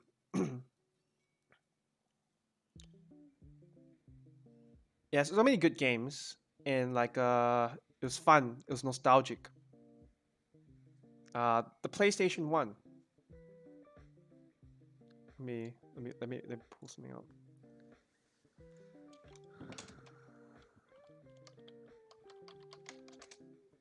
Oh, okay. You're asking if there's PS1 as well. Yes, PS1 is they sell a lot of retro stuff. Yes, yeah. A lot of the Japanese games were made on PS1. I mean, Game Boy as well. Game Boy is thing back in the day, but oh wait, that's Nintendo. They're still around. Yes. Yeah, they had Game Boy, PlayStation was from Japan. Yeah, a lot of PS1 games are fun. Like that the PS1 PS2 era was, I'd say, the best of PlayStation. PS3 and PS4 is okay. It's good as well, but I don't know, for some reason PS1 is more nostalgic. I remember it more. Maybe it's just because of my age. I don't know. But yeah, it's fun. If you have a PSP, it's good. You have Dissidia, yeah. Um, yeah. So this is in the arcade, Dissidia, and this is Godzilla. Um, it says don't touch sawaranai de kudasai, but this is Statue Godzilla. I forgot the prices though. But yeah, someone sculpted this, I think. You can take pictures. Oh, okay, here we go. 993,000 yen. So that's like 10,000. 10,000 AUD. I think 9,000 USD. This thing is pretty big. This is with tax. So 993,600 is with tax. 920,000 yen is without tax. Hold on. Okay. They also have a lot of cards. Japan plays a lot of card games. So you can probably guess how the Pokemon card game started. Alright. Okay. This one's a bit blurry, don't worry about it. This is a light novel that I found. I want to read it, but like it's gone now. This is from an anime that you guys probably have watched. It's a really the title is Shumatsu ni was it Shumatsu nani shitemasu ka? And then もう一度だけ Oh wait, the anime title is different, but like yeah, kudasai means please. Go back into my other one of my other past lessons. Yeah, this light novel is of an anime that I a couple of years ago.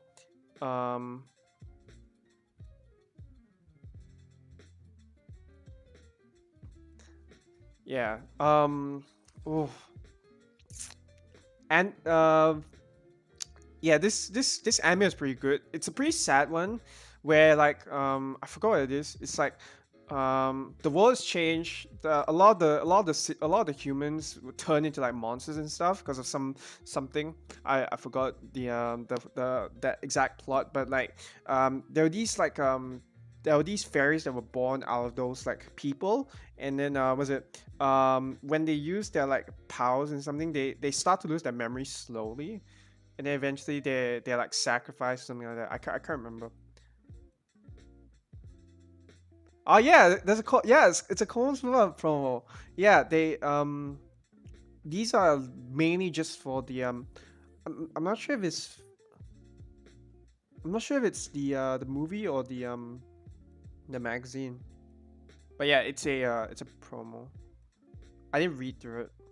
Okay. I'm gonna move on. Alright.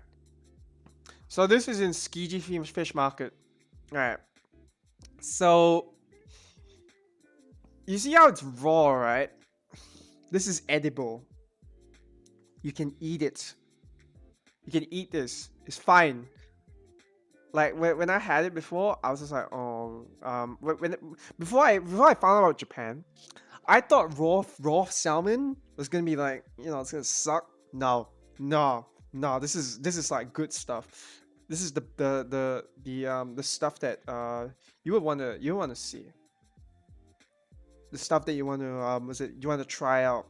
The raw fish, the best parts. Okay. Then this is edible. That's fish egg, I think. Raw. That's the salmon. I think that's a tuna. Yeah. It looks intimidating, but it's edible. For one day, it's fresh. I believe they. No. This is good. a lot of places when they make raw stuff, you know, it's not good. Sashimi is good. Are you allergic to seafood? Karakalka.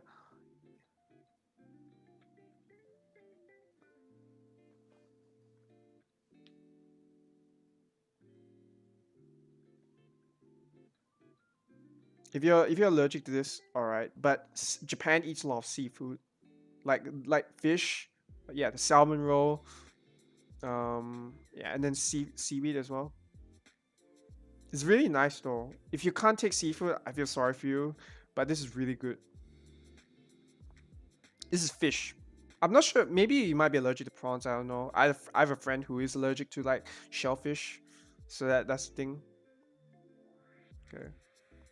So this is just tsukiji in the morning, I think,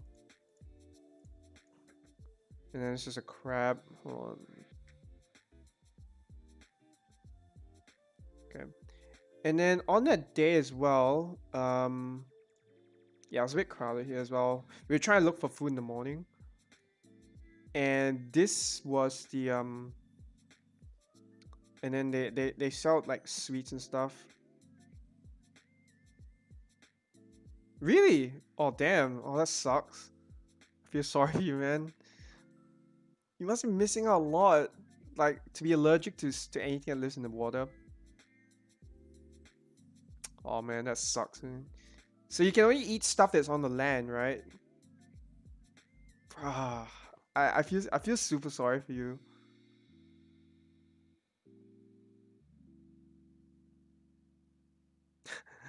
That's surprising. Okay. Um. All right. Now moving on from Tsukiji Fish Market. Oh yeah, Tsukiji closed in 2018, I think. Or part of it rather. If you're talking about Japanese food, yes, you will be missing a lot because Japan's food involves a lot of like fish stuff. So like, oh man, that's gonna suck. Like if you can't eat like you can't eat like fish or prawns, you're missing a lot of Japanese food.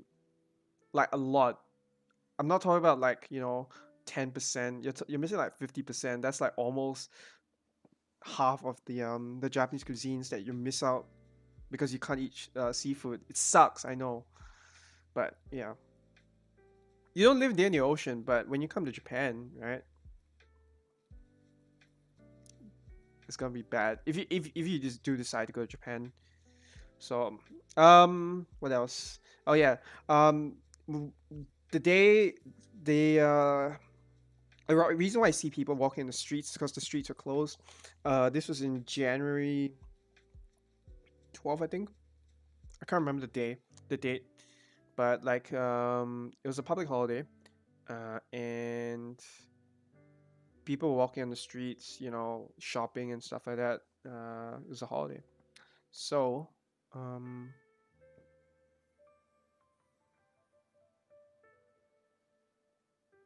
yeah, Toyo Sudario. I think that's no Daiba. I gotta check, but yeah, this is just a public holiday. This is me eating a cream bun in Shibuya.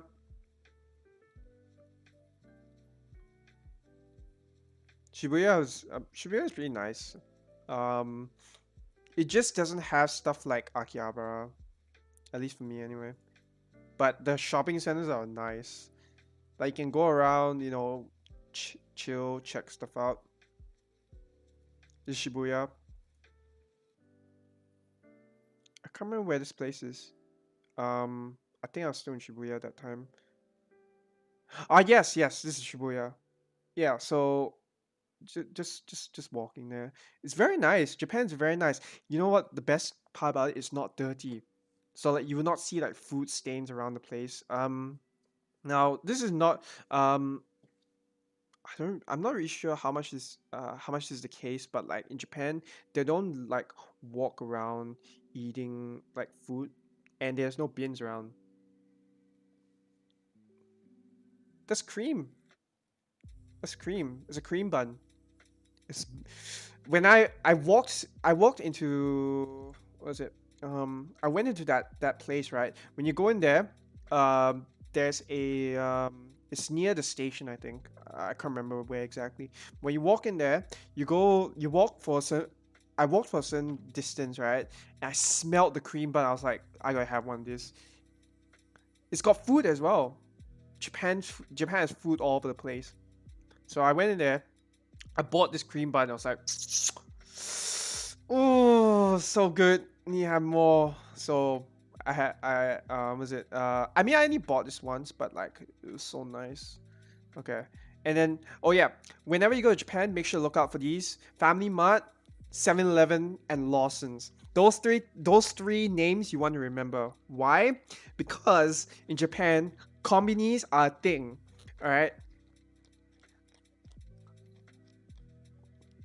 Um, you would go to a company to, like, buy cheap food.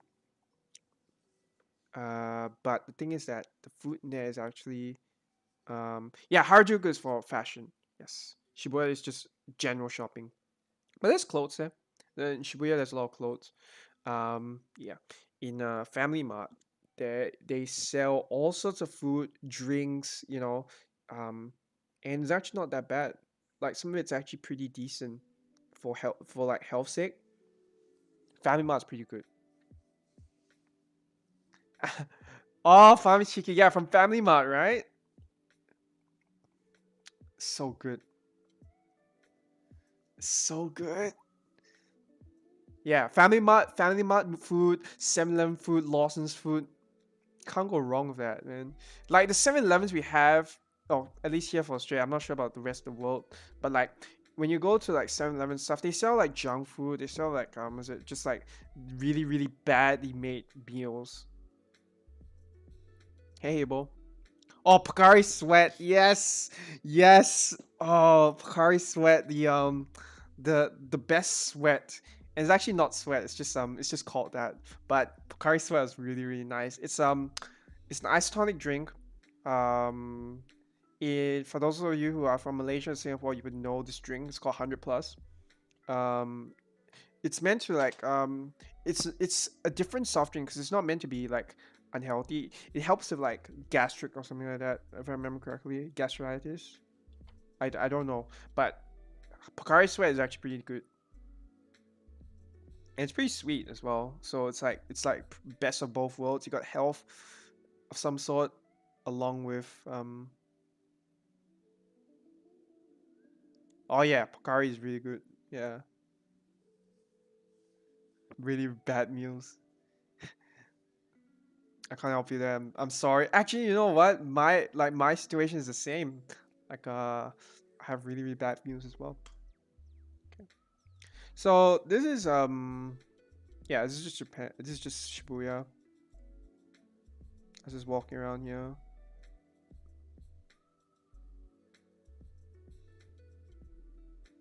This is just if you walk through the city.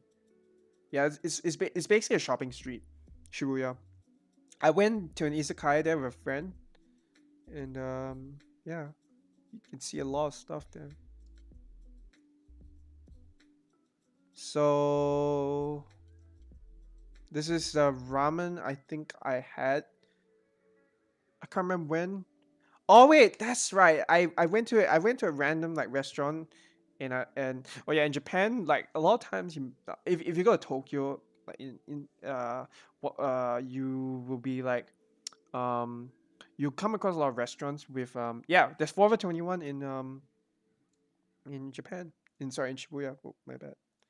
In Yeah, Forever 21. Japan is into a lot of Western like um uh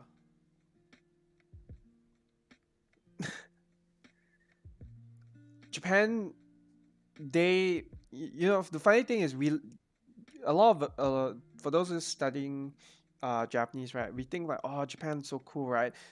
They actually take the stores from us. Like You know, we have Uniqlo, they have Forever 21, they have Nike, they have an Adidas store. Was it my brother? He was basically like, cause he was doing like no problem, Mel. My brother wanted to like do shoe reselling. So what he did, he basically asked all of us to go to like certain stores to like get the size that he wanted.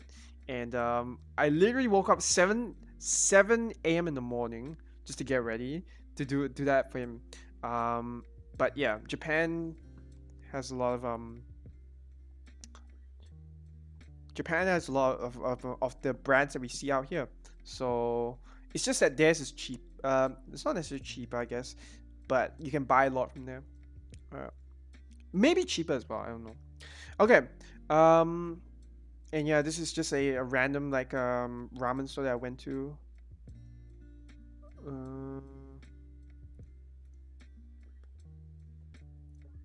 this is just like an office district. This is near the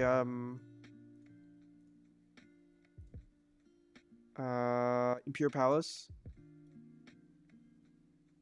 I eat a lot though, so that one's fine with me. So there's just some scenery.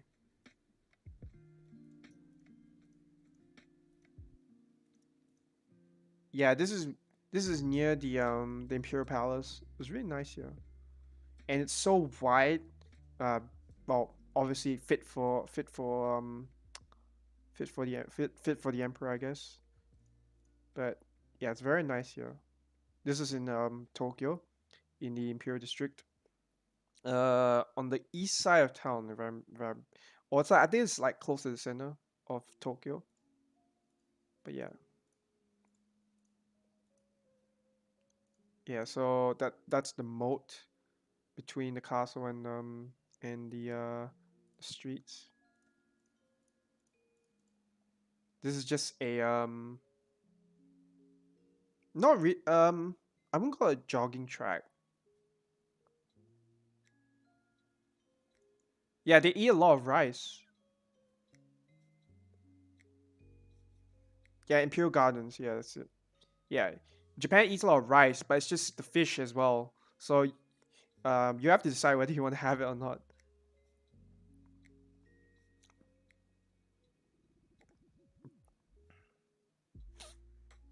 But yeah, we went to one of the temples. I forgot what this one's called.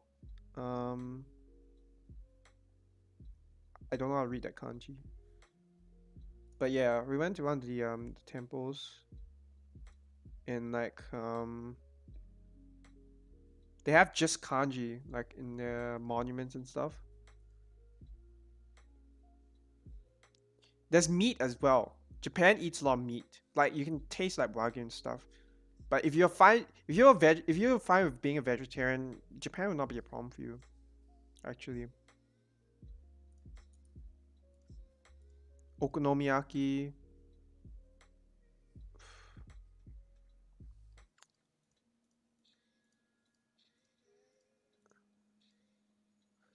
Yeah, this is in the same like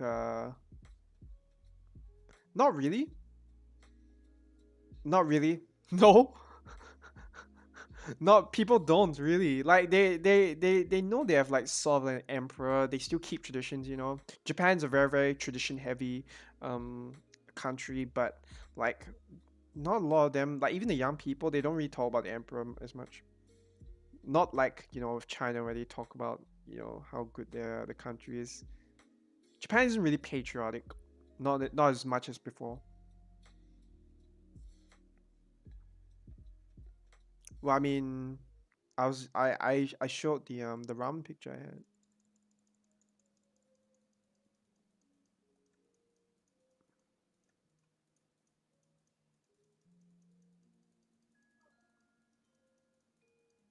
Oh man, it's a long way back. Yeah, see, it's meat. There's no fish here. So this one's noodles, like um meat and like oh wait, no, that's like chopped on chives. It's very nice. Yeah. So it's not always fish, but fish is a big part of Japanese cuisine. So I suggest you try not to avoid if you can. But since you're saying you're allergic, I can't really help that. So yeah, sorry about that. Sorry to hear that. I don't really know. I didn't buy fruit from Japan. Um, all I did was just taste the good stuff.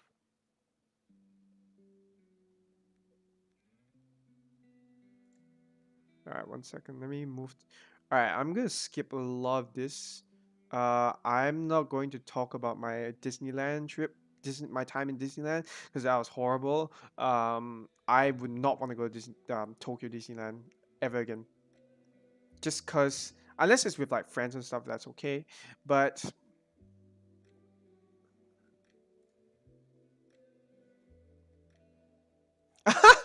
really,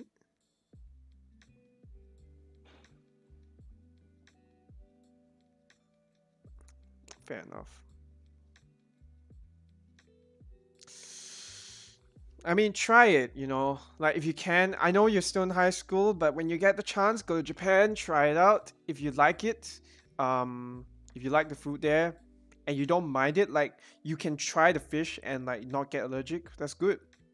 Have more of it. But if you can't, you know, I guess find some other sources. For me, I will eat anything in Japan, minus the couple of disgusting things like natto. I'll not eat natto. There's no price in the world that can was it can uh that can convince me to eat in Tokyo Disneyland. All right, so I went there at the time where I thought there was school open. Okay, and with the lines in Tokyo Disneyland. You have tourists, kids from school, kids from high school, kids from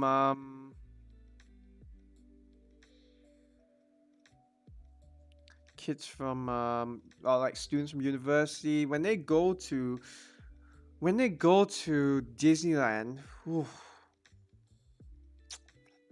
1 hour line for the roller coaster.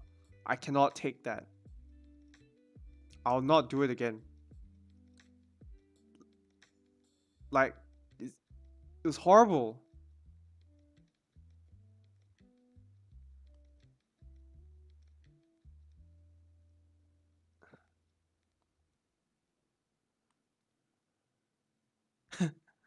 Maybe they imported it, Dobio. That's the thing. They might have just imported the fruit rather than, grew it in Japan. That's a possibility. I don't know. I didn't buy fruit.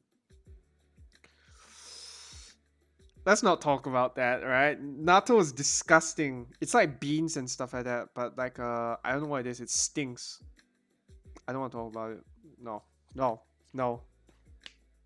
Depends who you are. I'm not gonna have it.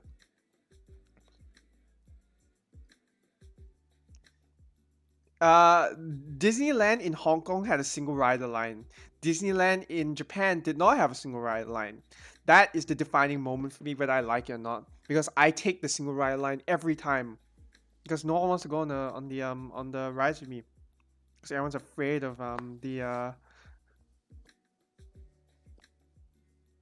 the people are afraid of like roller coasters for some reason. They're like, oh, it's scary. Oh my god. So I always take the single rider line because a lot of I will not have Nato. Do not convince me. There's no price in the world.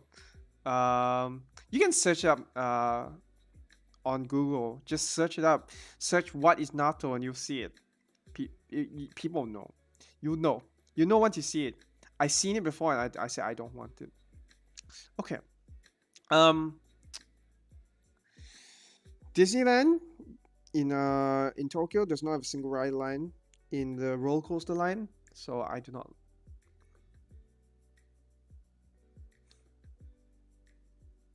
Uh, uh, Why you guys gonna be like this? Oh, okay. No, no. Amusement long lines are the epitome of amusement parks, right? You'll see it every day, everywhere. Um, you have that experience. For me, I do not like it because there's no fast pass in Tokyo. Oh wait, maybe there is. I don't know, but like, there's no extra line. You can't go to the front line. You just all you do, you enter the line, you wait. That's it. And if you have no one there to help you, like was it to like talk to, it's boring. You're just sitting on your phone, scroll, scroll, scroll, scroll, scroll. Okay, okay. Oh, the line moves. Okay, I'm gonna walk a bit. All right, sit back down, scroll, scroll. That's why. That's all you do in the line. All right, it's boring. That's all you do. All right, I'm gonna take another photo.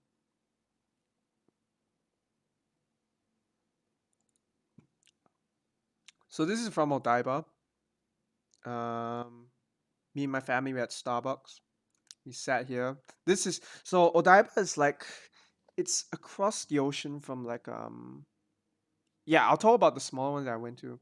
But in Odaiba there's this bridge there. Like there's a bridge that you cross. When you take the train, you need to go to a specific station in the southeast side of Tokyo. You take that train, you go across the bridge and then to Odaiba. Odaiba I think is a man-made like island, but all you have to do is just take the train. That's it. And that's the giant Gundam. It's pretty cool. Giant Gundam. I'm not sure it still like does its stuff, but a giant Gundam can transform, and it has like a light show at night or something like that.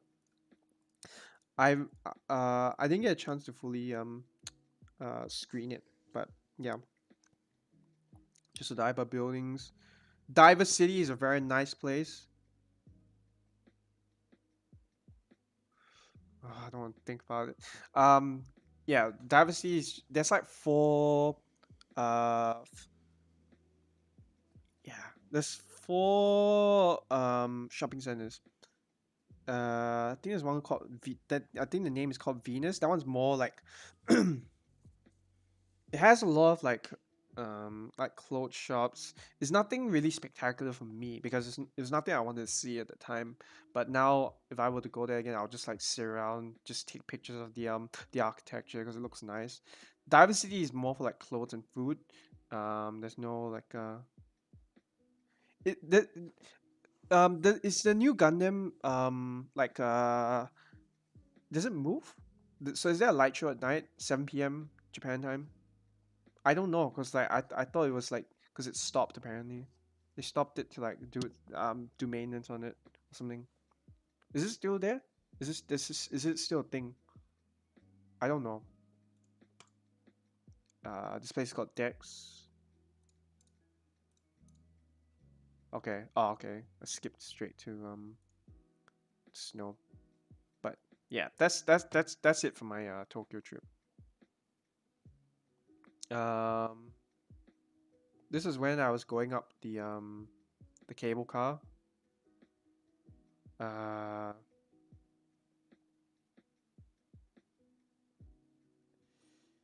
this is in Nagano. I went snowboarding, so I did play in the arcades. Yes, I played. I literally make it. I literally got a Oh, okay, well, that's cool. Yeah, I went to the arcades. Yeah. Um. Yeah. That's cool. All right, I'll go to Tokyo again. Like soon. This is just the cable car. To sit here and be like uh this is going to the top, I think. Yeah.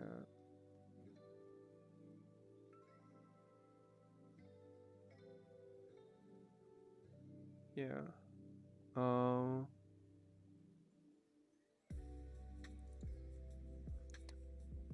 This is when I was in the car on the way to my accommodation, but it looks very nice here. Like, um, the powder snow was beautiful. Like it was perfect for snowboarding. I learned how to snow. I learned how to do basic snowboarding in Japan. I really wish I could do it again though.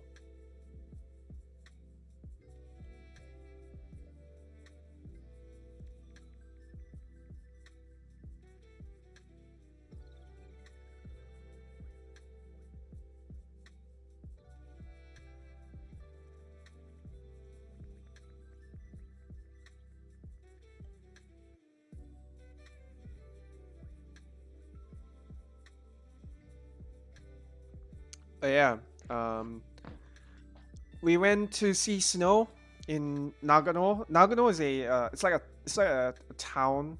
It's people go there for snowboarding. But yeah, that's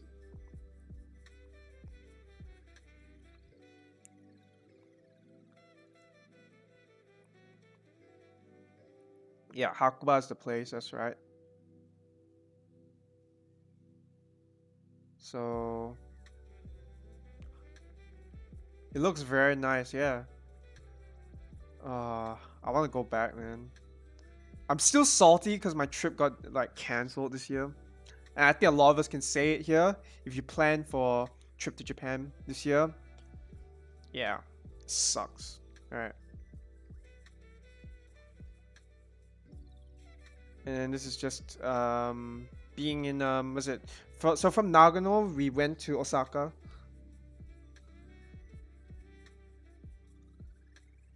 and this is just in Osaka. Osaka. Okay, here we go. This is the thing I want to talk about, right? This is so good though. Look at this. Look at this. It's so good. Look at this. This is a giant tempura. Look at the size of this thing.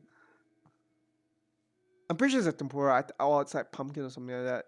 Or like whatever that this fried thing was huge. I think it was a tempura. I can't remember. But the portions here are so big, man.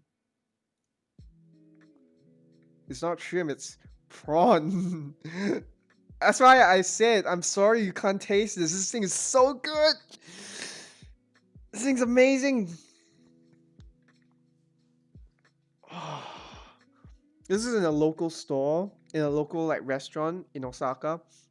I went there because I basically we were staying nearby. It's not shrimp, it's a prawn. Shrimp is very small. I think it's a prawn anyway, or it might be pumpkin. I don't know, but it was huge.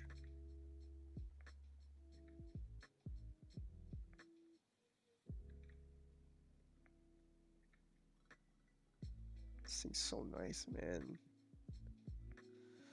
Oh, miss my Japan food. Oh, so salty. I was gonna go this year. No, coronavirus. Coronavirus is said to strike back. Yeah, you can have vegetable tempura as well. It's nice. Yeah, it's so good. Oh, so good.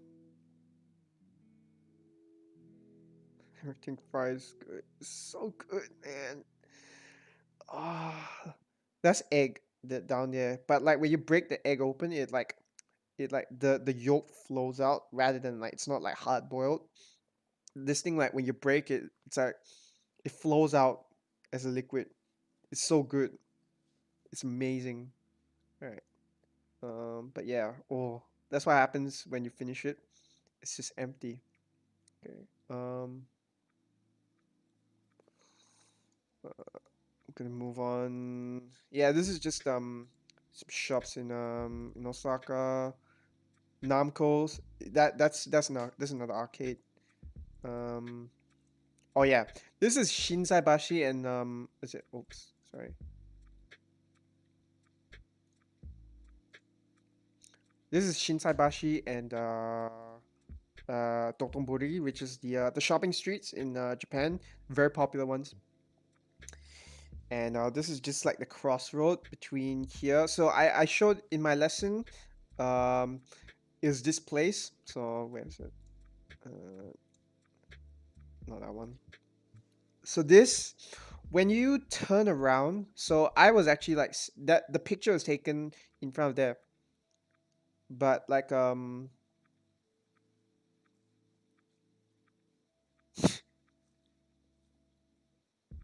I don't like calling it shrimp because shrimp. Whenever I think of shrimp, it's tiny. It's a prawn.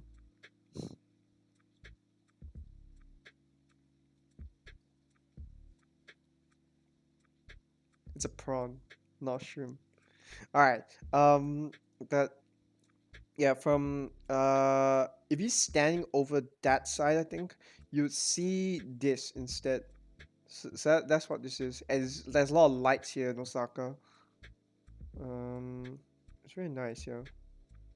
And then this is just like so the crossing. So this area, you can also go left to right after you like get up there, and there's like a lot of food. That's where the melon pan ice cream comes from. Um,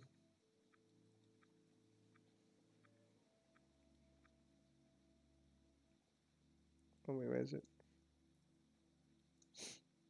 That's the melon pan ice cream. It's like further up, I think. I can't remember. But yeah, Starbucks, you know. Giant crab. This thing is famous, by the way. It's been here for like ages. Lol. Um, this is yeah, this is just Shinsaibashi Namba.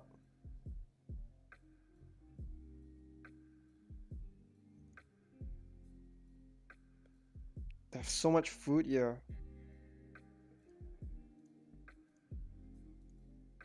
and it's very beautiful at night.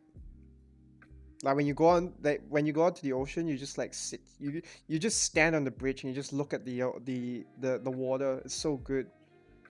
Everything is like everything is like right next to the river. It's a very nice view. It's very nice here. Okay. And then this is just like some restaurants, people queuing up. I forgot this dish was. Oh yeah. Um this thing okonomiyaki, so good. It might have like seafood though, so you might miss out again.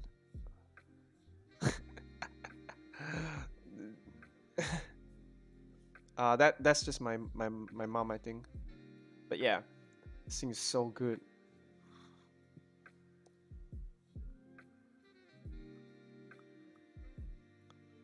This thing is so good. The okonomiyaki is beautiful. Is it safe at night?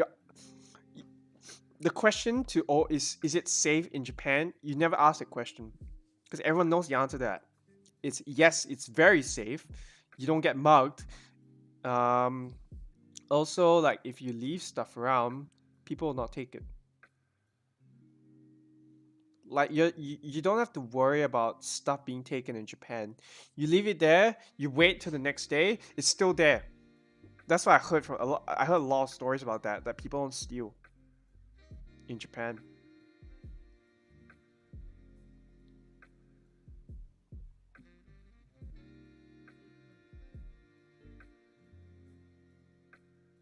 So good though.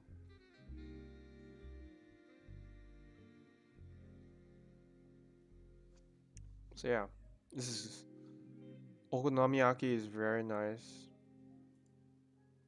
I forgot where this was taken from.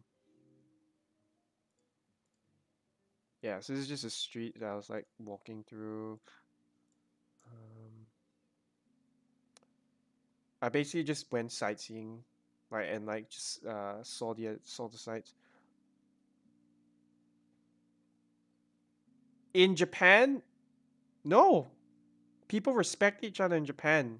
Like, and if you like start punching people, like, uh, you will stand out. Like literally, far less. It, it's like There's a 99.99% chance that you won't get mugged. 99. I'm gonna say 99 because yeah, Gregory's right. there is a chance that it might, but it's very small. I never had that fear when I was in Japan when I was going there for holiday. I just went there and enjoyed myself. No, it's not like the Yakuza series. No. Well, I mean, there is, but like, this is not like it's not out in the streets. Usually, people don't do that, and even if they do, they keep it quiet. They like what's it? They know how to be discreet. Even like, if anything, if they do those things, it's probably discreet because I never see it. I never seen it when I was in Japan. I've never been afraid of going out in Japan. Like even the stuff that we call like scary, like at night, that concept is like not really known to me when I go to Japan. I know what it is because like I've seen people like yell out loud before. I'm in Australia. People here drink alcohol. They shout and they shout from the pubs, right? People getting mugged. People like sitting on the streets and like, hey, give me your money. Stuff like that. I've seen it before. I know what homeless people are like. We have a lot of it here in Australia, but in Japan, not a lot. What else? Yeah, it's just I went up there to yeah, I went to this store as well. It's full of cosmetics and clothes and like stationery. Let me see anything else that I missed. Oh yeah, Kabaman Museum. Okay, and then there's like temples and stuff. It's very nice here. Manga Museum. If you ever go to Kyoto,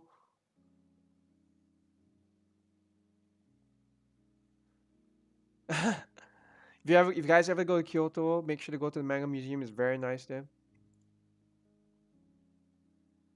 I'm not Westerner. I'm Asian. Kyoto is very nice. No, they won't say that. And I already said, right, when you're traveling in Japan, you won't see people like leaving money. Like you see like people leaving stuff and not worry about it. Oh yeah, one thing I want to talk about is my all you can eat. All right, this I love this. So me and my family, we were looking for food in Kyoto, and we went to. I found this place because everything else was shut, right? And it was nighttime, and I had to speak in Japanese. There was no English there, right? And so I translated for my family. This is what we ate. This is so good. This is wagyu. This wagyu beef.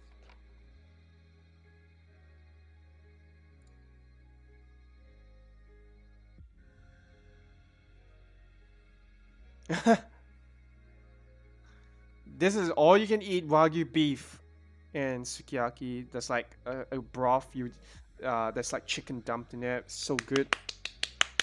This thing's so good. You should try this when you can. Like no, you like was it there was a no, it was cooked on like something. Um this is before the stove came out. That's right. Yeah, you cook it yourself. And like oof. Yeah, you cook the meat yourself. They bring out the raw meat and you cook karakalka. Yeah. Oh yeah, you put in the pot. Yeah. It's so good. This thing is amazing. Like you just dump the meat and then you eat it. Um, but this was the time when I discovered that this is for me. Like this language is for me because uh I could speak it. I could kind of translate for my family, but it was yeah, one of the highlights for me is this meal that I had. It was cheap, all you can eat meat.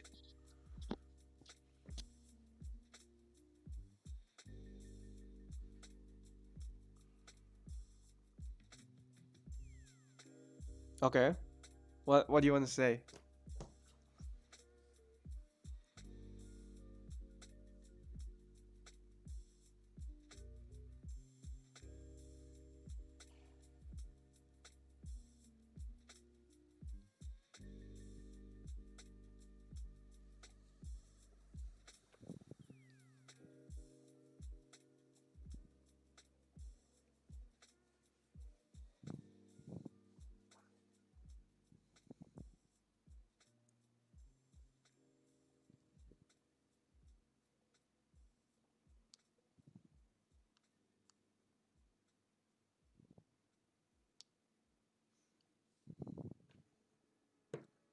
Yes, you do.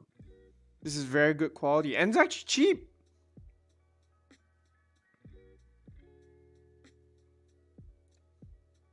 So these are the prices for the all you can eat meat. Um, this is 112 112 dishes course for like two. So it's a lot. It's like I believe it's this one that I went for. I can't remember, but it was what was it that one? I can't remember. Like we paid 21,000 yen for 5 people. That's very cheap for 5 people for one night. Um, that's like $40 per person. For me and my family, that was cheap. That's not expensive.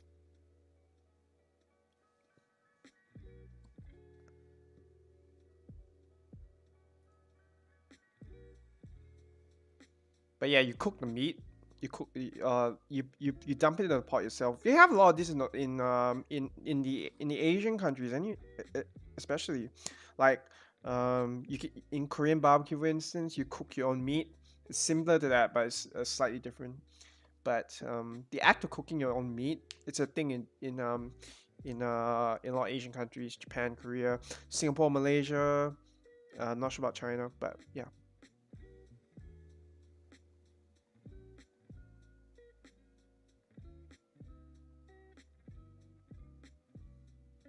yeah. Usually, yes. And then I just had like stuff. Okay, and then I guess the final thing, final destination, ramen museum. I went there in Osaka. I made dank memes with my cup noodles.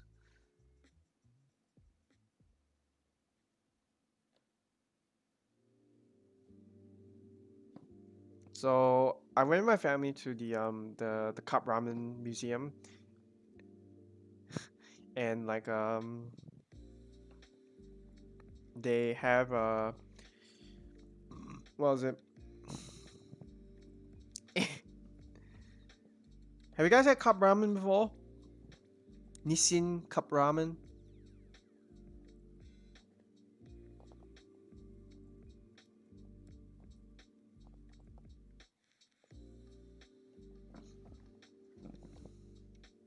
Have you guys ate Nissin before? Cup ramen? No, no one is eating cup ramen. If any of you say that, I'll be surprised. I'll be kind of shocked. Cup ramen? Yeah. Okay. Good. Um. um. Yeah. Cup ramen has its own factory. I made my own. Yeah.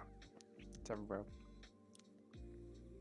I made dank memes, but nah, just kidding. So you can have was it? There's this station in the cup ramen factory you go into. You can make your own ramen, and like it's cool because like they all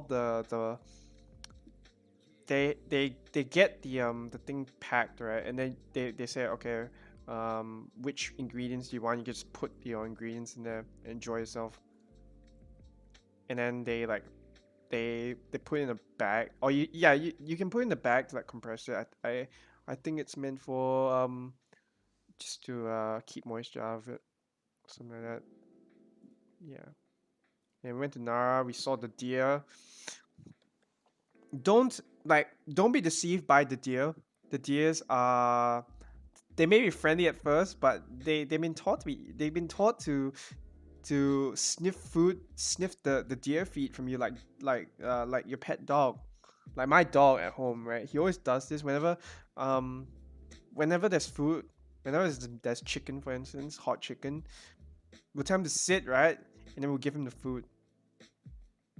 And then what he does, in the dinner table, he will like climb up onto our chair and be like, you can look at his face. He'll make that sound like he's hungry, but really he just smells the chicken, and he wants food from you.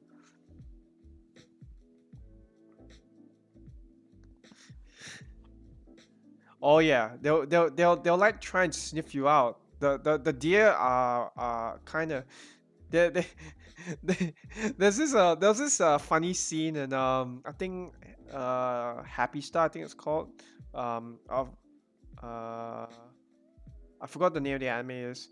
And like there's this one part, Lucky Star, that's it. Yeah.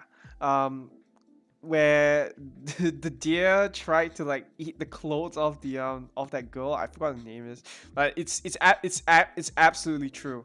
Those deer, right?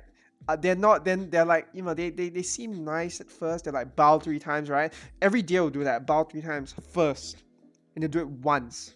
Not every time you give them food. Once. Once they bow, they will like, they'll try and sniff all over you. They'll try and reach out for the deer feed. They did that with me. Yeah, they're evil. They're not nice. They're evil internally. They're like cats. They cats look not. The cat looks. You look at a cat and like, yeah, it's so cute. Yeah. No, no, no. They're not. So don't be deceived by the look of the deer. They look nice, but they'll eat a lot of stuff that whatever you give them, they'll eat. Yeah, that's exactly what happened. It's literally that. But yeah, Nara's a nice place. It's very, very pretty there. It's very, very clean. It's like the scenery is nice, And there's an owl cafe as well. I forgot. If you ever get a chance to go to Nara, find the owl cafe. It's there. There's an owl cafe. There's an owl cafe in Nara. It's very nice. You can go there. And, you don't pet the owls though. You just go in there and like experience it. There's a cat cafe. I'm not sure if there's a dog cafe. I think there is. Yeah, raccoons. Yeah, it's like raccoons. Yeah, I forgot. Raccoons have they're sneaky little things, and they become mean. All right, so no, I didn't. Not my family. Hell no, no. I cannot go into a maid cafe with my family. I'm too scared to do that. Maid cafe is like, when the girls come out with maid outfits, and like, what's the line they use? Goshijin. Oh man, I can't do it. It's like Goshijin sama. Is it Goyo wa nan desu ka? That's a way of saying, hey master, what do you need from me? So I can't do it. I can't hear that in my family and like feel comfortable. I wouldn't. Oh my god, you guys, man. I can't go to a maid cafe, man. I just can't. I cannot. No, no, no. I will literally run away. Like if I feel like my parents are like joining me and I'm going to a place where they're not supposed to be there. I haven't been there. I might next time. I don't know. I might. Maybe. Probably will actually. Maybe with friends. I don't know. It'll probably be funny. But make cafe. I don't know. And then this is me on the Shinkansen going back to Tokyo. That's Mount Fuji there. And then yeah, this is what's it? They give you a ticket to go to the seats. So once they're ready, you just go to there. And then this is ramen from Ichiran, I think it's called. Ichiran Ramen. It's a pretty popular ramen food chain in Japan.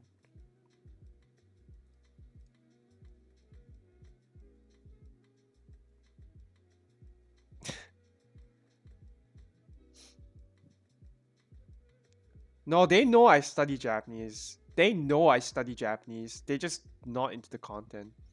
They already know. Because when I started learning Japanese, right? Actually, I'm not.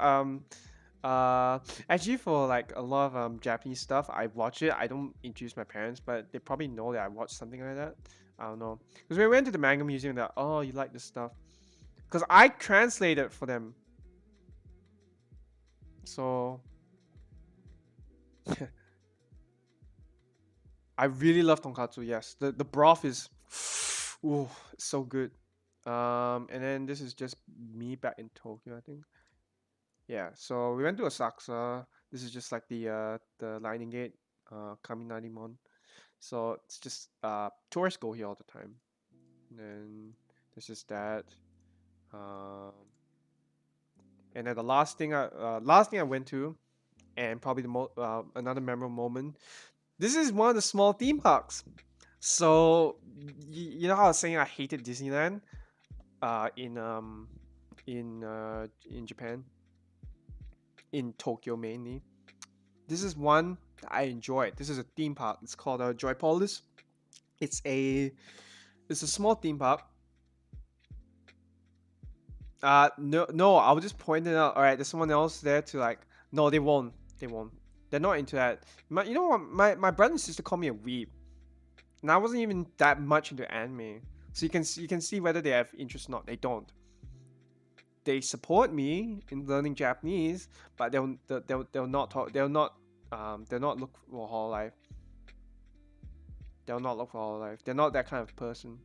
They're not that kind of people. If they did, they would have found out already. My parents know, all right. My parents like have probably heard about whole life, but they I don't think they're interested in it because they would have told me by now. Because they know I have something to do with it. All right. So Joy Polis, go there if you can, because it's a really nice theme park. For a small theme park, it's pretty nice. Um, but yeah, there was a when Sword Online Ono Scale came out, there was a promo, and they was selling like merch for the movie before it came out, like files and stuff like that. It's pretty nice. Um, yeah, when you have the chance, go for it. It's so good. Okay, but yeah, end of the line. That's it. If you ever get a chance to go to Japan, go experience the life there.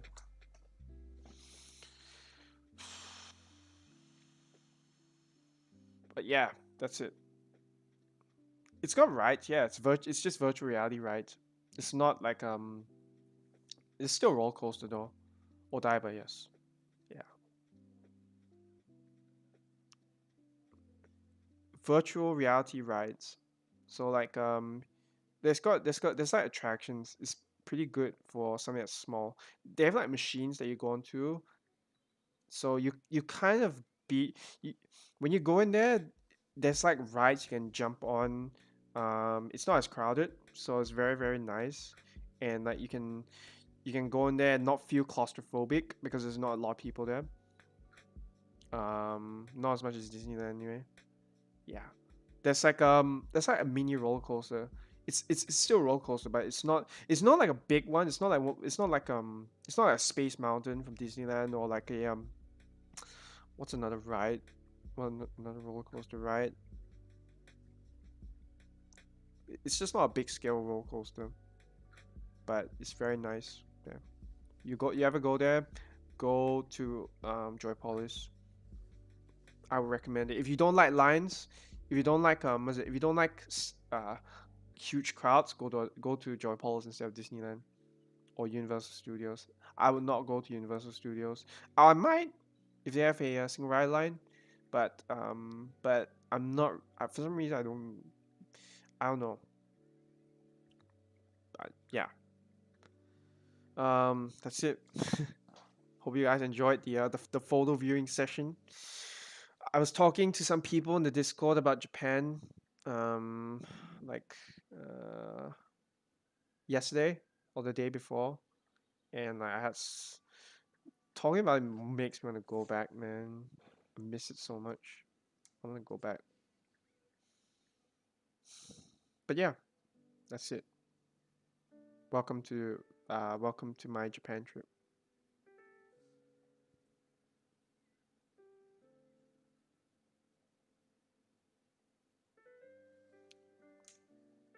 alone. Like I can't like I think they won't they like I will definitely go alone or like with friends because um mainly just because like you know after you go with your family once you grow up, right? I'm 25 now, so like going with my family is like doesn't feel the same anymore. Like it just feels like you're going with another person rather than like your parents or like your brother and sister, right?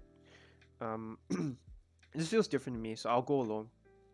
Um, and like I don't have to bother with my like family related stuff. Like when you're with family or with any group for that matter, right? You're people expect you like, oh, okay, are you going to like we're deciding to go to this. Can we go to this instead? Can you compromise? I don't want that because like I had to give up a lot of my interests to go with my family. Now I'm a bit more open to like going anywhere because like I'm not so much like for me now it's just like if I go shopping for games, right, I'll just look for the game and just like all right buy and then get out, you know. But like I probably wouldn't shop for games that I did before. Like I've experienced so many game related stuff. Me just playing another game would just be another experience. It's nothing like special now anymore. Like the magic for games for me is gone.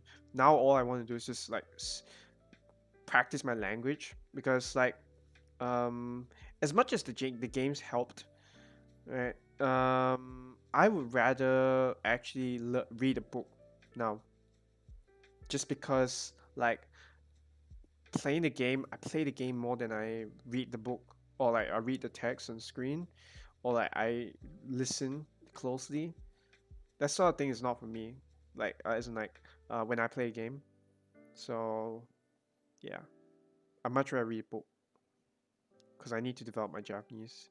It's not um yeah, Japanese is not the best. Like you see me teaching so good, right? It's not because my Japanese is like spectacular. My Japanese is still better than a lot of people's, but it's not like spectacular as you would think. That I still need to develop. I still have a long way to go, actually. I got an entry cert, but I feel like I'm not there as much as I was before. But yeah, that's that was my trip to Japan in 2017. I miss Japan. I want to go back.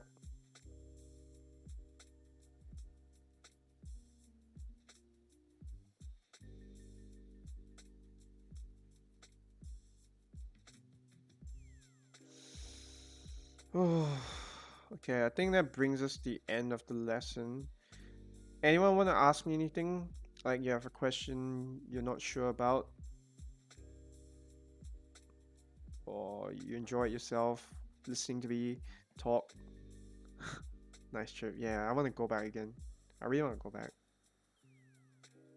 But yeah, today's lesson is about experiences. This is an experience. Japan was an experience that I enjoyed, and I'll never regret it. Oh, and I never regret going there. I never regret learning Japanese at all.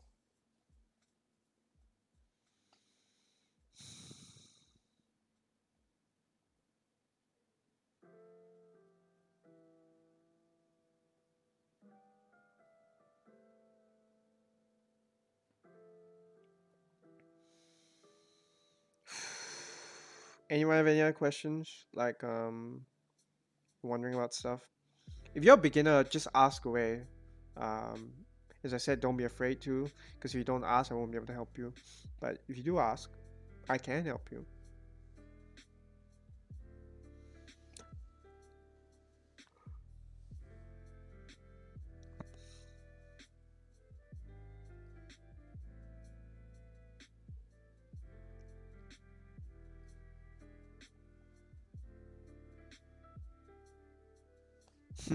Yeah, I'm gonna be planning for that as well. In fact, I might plan to actually go to Japan for work. Who knows? But I really want to improve my lang. Oh, I really want to improve on this. It's a lifelong journey for me, so I need to improve on this. Okay. But yeah, now that no one has any questions anymore, I will be, yeah, I'll be stopping the stream here. Thank you guys for sticking around. It's been fun today. Uh, Next week is gonna be the last part of my 4-part series, and then we're gonna go into some applications. Just applications is gonna be like it's not really gonna be a lesson. It's just gonna be me teaching about like helping you guys to apply this to whatever you read. So I'm gonna be looking at like articles and stuff, and like listening to some audio. All right, see ya.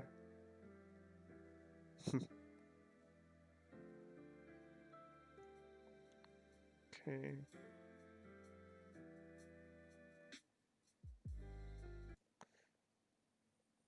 Oh yeah, yeah, for those of you again, Patreon, thank you guys for supporting. And if you want to support me, if you haven't done so already, Patreon links here, and I'll put it in the description. All right, thanks guys. Bye